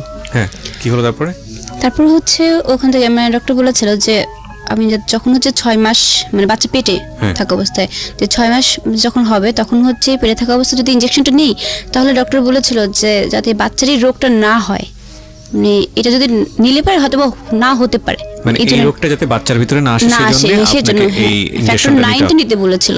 এটা 5টা ইনজেকশন। হ্যাঁ, তখন হচ্ছে আমি নিয়েছি, যেন আশাছিলাম হয়তো বা হবে না। তো ডক্টর বলেছে একটা কথা যে মেয়ে যদি হতো তাহলে সেক্ষেত্রে মেয়ের কোনো সমস্যা হতো না। আচ্ছা, যদি ছেলে হয় তাহলে হতে পারে, ছেলে হলেও হতে পারে, ডক্টর তাই বলেছিল। তবে সেক্ষেত্রে 5টা ইনজেকশন নিলাম। এখানে একটা জিনিস খেয়াল রাখবেন প্রিয় শ্রোতা, প্রথমে ডক্টর বলেছিল যে না বাচ্চা হওয়ার কোনো পসিবিলিটি নাই, বাট এখানে একটা কথা আছে, ডক্টরাল সায়েন্সে ফিক্সড বলে কোনো কিছু নাই, এনিথিং ক্যান হ্যাপেন, এটা আমি বিলিভ করি, কজ সৃষ্টিকর্তা সব কিছু পারেন। হ্যাঁ, বলেন। তারপর তখন হচ্ছে আমি ইনজেকশনটা নিলাম, কিন্তু ইনজেকশনটা দিতে হচ্ছে পিছন মেরুদণ্ডের মধ্যে, বন্যেরুতে। হ্যাঁ, ইয়েস, তখন ওখানে নিত। কিন্তু মানে একদিকে পেটে বাচ্চাটা, একদিকে ওটা নিতে কতটা কষ্ট হয়, মানে এটা শুধু জেনে সেটা সেই বোঝে। যাই হোক, মানে কতটা যে কষ্ট, মানে একদিকে মনে হচ্ছিল যে আমার জানটা মনে হয় এখন বের হয়ে যাবে, আর একদিকে মনে হচ্ছিল আল্লাহ মানে বাচ্চাটা যদি কিছু হয়ে যায় তখন মানে হয়তো আমি বাঁচবো কিনা জানি না, কিন্তু ও বেঁচে থাকে এরকম মনে হতো। কিন্তু আর একদিকে মনে হতো যে যদি রোগ হয় বাচ্চা তখন কি করব আমি, এরকম চিন্তাধারা সবকিছু ছিল। হ্যাঁ, ইনজেকশনটা নিলাম, নেওয়ার পরে কিছুদিন ওখানে হসপিটালে ছিলাম আর কি, একটু অসুস্থ ছিলাম তো তাই প্রতিদিন ট্রিটমেন্ট করতাম। তারপরে বাসাতে চলে গেলাম, পাবনাতে চলে গেছি। করতে করতে 7 মাস 8 মাস এভাবে আস্তে আস্তে বেড়ে ওঠে আর কি। তখন কিন্তু 8 মাস যখন হলো না, তখন পেটে বাচ্চা থাকা অবস্থা আমার মুখ দিয়ে ব্লাড চলে আসছে। আচ্ছা, মুখ দিয়ে আবার আগের মতো, মানে অতটা না। এটা কি শুধু ফ্যাক্টর 9ই বলতো নাকি রোগের নামটা পাওয়া গেল ততদিনে? হ্যাঁ, তাদের রোগের নামটা পাওয়া গেছে, ক্রিসমাস ডিজিজ। হ্যাঁ, এটা রোগের নাম, ডক্টর বলেছে ক্রিসমাস ডিজিজ। এটা রেশিওটা কেমন, মানে কতজন লোকের মধ্যে এটা হয় কিরকম? এটা সাধারণত মেয়েদের ক্ষেত্রে খুবই কম। আচ্ছা, বাংলাদেশে সম্ভবত 4 থেকে 5 জন ডক্টর বলেছে এরকম পাওয়া গেছে মেয়েদেরকে, ছেলেদের পাওয়া যায় বাট। ক্রিসমাস ডিজিজ কেন নাম এটা, ক্রিসমাস কেন নাম সেটা জিজ্ঞেস করেননি আপনারা? এটা জিজ্ঞেস করেন, মানে সার্চ করে বলতে আমি ডক্টর বললাম স্যার এটা কি নাম, আমি বলছে এই অসুখটার নাম এটা বলেছে যে মানে এই রোগটার মানে শুধুমাত্র বইতে পাওয়া গেছে, মানে কিন্তু এটার কোনো সলিউশন দিতে পারেনি। আচ্ছা ঠিক আছে, ওনারা যেটা শুনেছেন সেটাই বলেছেন, আমি নিজেও স্টাডি করিনি বিষয়টার উপরে। যাই হোক, হ্যাঁ বলেন। তারপরে আমি চলে আসবে এখন করতে করতে দেখা যাচ্ছে যে চলে আসছে 8 মাস, তখন মুখ দিয়ে ব্লাডটা চলে আসছে, তখন মানে একদিকে পেটের ব্যথা 8 মাসেই, তখনই আমার কয়েকদিন চলে গেল, কিন্তু একদিকে পানি শূন্যতা আমার শরীরে চলে আসছে অনেকটা। পরে সিজারিয়ান সময় মানে তখন পাবনাতে মানে 5 থেকে 6-7টা ডাক্তারের পায়ে ধরছি আমি সিজার করানোর জন্য, কেউ আমার রিস্ক নেয়নি ওখানে। মানে একদিকে ওইদিকে মুখ দিয়ে ব্লাড আসছে, কয়েকদিন প্রচন্ড ব্যথা, বাচ্চার পেটে। ওই অবস্থায় সিজার করার কথা বলছেন তখন, মানে বাচ্চারা হার্টবিট সব কমে গেছে ভেতরে। আচ্ছা, যে কোনো ভাবে হোক মানে ওকে বের করে নিয়ে আসতে সার্ভাইভ করা। তখন মানে ওখানকার কেউ রিস্ক নেবে না। কত বড় বড় গানি ডক্টরের কাছে গেছে, তারা বলছে যে না, যেহেতু আমার এই প্রবলেমটা আছে, আমার আসলে একটি কি কাটলে রক্ত বন্ধ হবে না। ওকে, শরীর কাটলে 4 ঘন্টা ধরে অপারেশন চালানো হয়েছে, ওখানে রক্ত বন্ধই হবে না, এজন্য কেউ রিস্ক নেয় না। ডক্টরের মানে কতবার গেছি এক এক ডক্টরের কাছে, বলে যে না তুমি ঢাকাতে চলে যাও, বাট ঢাকায় যদি আসি সেক্ষেত্রে যে মানে কি হতো, একদিকে স্যারও নেই, স্যার আমেরিকাতে ছিল তখন, স্যার তো কোনো মানে ওটি করে না, স্যার তো হচ্ছে ব্লাড ক্যান্সার বিশেষজ্ঞ। বাচ্চা নেওয়াতে রাগ করেছে, কেন রাগ নিয়েছো? বলেছে যে তুমি একটা জীবন, তুমি চাইবে তোমার সন্তানের কোনো কষ্ট হোক বা সে রোগে ভুগুক, ডক্টর তো সেটা চাইবে না। তারপর কি হলো? তারপর ওই অবস্থাতে আমি ওখানে গেলাম, মানে একদিকে পেটের প্রচন্ড ব্যথা, ডক্টরে দেখাচ্ছে ওখানে গানি ডক্টর, তারা বলেছে তুমি ঢাকায় চলে যাও সরাসরি। কিন্তু ওই সময় আমাকে কে দেখবে, আমি ঢাকাতে যদি আসি এক বাবা ছাড়া কেউ নেই তো এখানে, আমার হাজবেন্ডের সেরকম অবস্থা নেই ঢাকাতে আসবে। তখনও মানে ডক্টর বললাম যে আন্টি প্লিজ মানে হেল্প মি, আন্টি বলছে না আমি পারবো না, বের করে দিল সেখান থেকে। ওখান থেকে তারপরে আবার আরেকটা ক্লিনিকে খোঁজ নিলাম, সেখানেও বলছে যে না করবে না। ওখান থেকে আরেকটা জায়গায় গেলাম, সেখানে বলছে যে তোমার যে অবস্থা, বাই চান্স তোমার যদি কিছু হয় তখন সেই রিস্কটা কে নেবে, আমাকে বোঝাও। ওখান থেকে ডক্টর বলেছে। তারপরেও কেউ যখন নাই নিল, তখন আরেকজন ছিল যে উনি অনেক সিনিয়র, ওনাকে বললাম যে ওনার পাটা পর্যন্ত আমি ধরছিলাম তখন, আচ্ছা দেখেন যে করেই হোক আমাকে একটু বাঁচান, ঢাকা যাওয়ার মতো আমি ঢাকাতে যেতে চাচ্ছি না, বা ঢাকাতে গেলে পরে আমার একদিকে ব্যয়বহুল খরচ, তার উপরে একটা লোক নিয়ে আমার দেখার, কে দেখবে আমাকে। তখন উনিও রাজি হয় না, উনি আমাকে বলছেন আমি পারবো না, তুমি চলে যাও, কারণ তোমার যে অবস্থাটা, কারণ তোমার যদি কিছু হয়ে যায় আমাকে তো একদম জেল, তার কথা কি যে জেলে ঢোকাবে তোমার পরিবারের লোকজন। তারপর কি করলেন? তখন 3 দিন 4 দিন এভাবে যেতে থাকে, তখন ব্যথা দিন খালি বাড়ছে এরকম, প্রতিদিন রাতে প্রচন্ড ব্যথা, না পেরে এসে লাস্টে ওনার পায়ে পর্যন্ত ধরছে আমি ডক্টরের। পরে রাজি হয়েছে, রাজি হওয়ার পরে এবার ক্লিনিকে গুলো খোঁজা হয়েছে, ক্লিনিকগুলো রিস্ক নেবে না, আমাকে রাখবে না, বলছে ঢাকায় চলে যেতে। পরে নর্মাল একটা ক্লিনিকে গেছি, সেখানে আমার ওটি করা হয়েছে, কিন্তু সেখানের কথা যে যেসব মেডিসিনগুলো ক্লিনিক থেকে দেয়নি, বাইরে থেকে নিয়ে আসা হয়েছে সমস্ত কিছু। তো ওখানে ওই দিনকার মানে ওনারা রিস্ক নেয়নি এই জন্য যে বলছে যে ওর যে অসুখটা আছে, আমরা যে এখানে মেডিসিন দিব এগুলো আমরা করতে পারবো না, আপনার বাড়িতে কিনতেই হবে। আমি অনেক জায়গায় খোঁজ নেওয়ার পর দেখলাম ঠিক আছে, তারপরে ওখান থেকে যে ওই দিন আমাকে ভর্তি করলো, ভর্তি করার পর তারা বলছে যে আমরা কয়েকটা টেস্ট করব, টেস্টে যদি দেখি যে না ওই রিপোর্টগুলো ভালো আছে তাহলে এখানে রাখবো, না হলে আই এম সরি ঢাকাতে চলে যেতে হবে, তারা বলে দিয়েছে। কিন্তু তখন যে আল্লাহকে খালি ডাকছে যে আল্লাহ কি হবে আমি জানি না, তবে আমি যদি বেঁচে থাকি, ওই সময় শুধু আসছে আমার ভাই বোনগুলোর চিন্তা, তখন আমরা চিন্তাটা আসছে না আমার বাচ্চাটার কি হবে, তখন শুধু চিন্তা আসছে আমার ভাই বোনগুলো যাতে মানে ভালো থাকে এটুকু। তার পরবর্তীতে চিন্তা আসছে যে না আমার বাচ্চাটার জন্য বেঁচে থাকে, আমি যেন মরে যাই, মানে তখন অনেক রকম টেনশন আসছে মনের মধ্যে। পরে ওটিতে ঢুকলাম, মানে ডক্টর আমাকে বারবার জিজ্ঞেস করছে যে রিপোর্টগুলো দেওয়ার কথাগুলো নর্মাল আসছে, ভালো আসছে, বলছে যে ঢাকায় যেরকম ছিল তার থেকে অনেকটা ভালো ডক্টর বলেছে, তখন থেকে ওটি করা যাবে। পরে বারবার আমাকে মুখের কথায় বিশ্বাস করছে তারা যে তুমি কি সত্যি ইনজেকশনগুলো নিছিলা, আমি বলছি হ্যাঁ আমি নিয়েছি। এই জন্য বলছে যে যদি না নিয়ে থাকি তাহলে তো আমার রক্ত বন্ধ হবে না শরীরের, তাদের কথা। তুমি নিয়েছি? হ্যাঁ আমি নিয়েছি। পর মুহূর্তে তারা বিশ্বাস করলো, মানে ওটি করেছে। তখন আমার সেন্স আছে যে বাচ্চাটা যখন মানে বের করছে কথা বলতে বলতে, তখন আমার সেন্স আছে, মানে আমি এটুকু বুঝতে কিন্তু এমনিতে দেখতে পাচ্ছি বাচ্চাটা উঠে যখন কান্না করছে তখন। পরের টুক আমার আর ভালো মনে নাই, তখন শুধু আমার নিঃশ্বাসটা মানে বন্ধ হয়ে যাচ্ছিল। তারপরে নিঃশ্বাসটা বন্ধ হয়ে যাওয়ার পর আর কোনো রেসপন্স হয়নি। তার পরবর্তীতে কি হয়েছে আমার তো মনে নাই। বাচ্চাটা হলো বাচ্চা, হ্যাঁ ছেলে বাচ্চা। আমি অনেক টেনশন কাজ করতেছি, আল্লাহ কি হবে, ওর একদিকে ওর অবস্থা ভালো, আমার বাচ্চাটাকে দেখে নাই, মানে আমি টেনশন করছি শুধু ওকে নিয়ে, শুধু ওকে নিয়ে আমি টেনশন করছি, আল্লাহ কি হবে আমার, ওর কি অবস্থা হবে। পরে যখন বাচ্চাটা আসলে আমাকে সকালে একটু দেখো বাবুকে দেখো, আমি কিচ্ছু ভালো, আমি শুধু বাবুকে একটু দেখে ওর টেনশন করছি। 3 ঘন্টা কেটে যাচ্ছে, অপারেশন থেকে বের হচ্ছে না। 4 ঘন্টা একবার ডাক্তার বাড়াইলো, কত টেনশন, কোনো অনেক টেনশন আছে। মানে প্রথমে একটা বলছিল নাকি ওদেরকে যে আল্লাহকে ডাকো, ডেথ জোন অ্যাকচুয়ালি। হ্যাঁ, মানে আমার তখন কিচ্ছু কাজ করে, সবাই কান্নাকাটি করতেছে, ওর আন্টি টান্টি সবাই আসছে, সবাই কান্নাকাটি করতেছে। যখন ডাক্তারের সেই কথা বলে হয়ে গেল, তখন আমার তো আর মানে কিছু আর নাই, সবাই আমাকে বসায় রাখতে করতে, টেনশন করিস না, আল্লাহ ভরসা, আল্লাহর কাছে যে নামাজ পড়লাম, আল্লাহকে আল্লাহ ওকে বাঁচায় দাও, আল্লাহ যেমনি কি করো করতে করতে 4 ঘন্টা তখন কেটে গেল। তখন আমি থিয়েটারে লক করলাম, তখন ম্যাডাম বলতেছিল ওটা টেনশন মুক্ত থাকো, বিপদ থেকে আছে। 4 ঘন্টা 4.5 ঘন্টা পর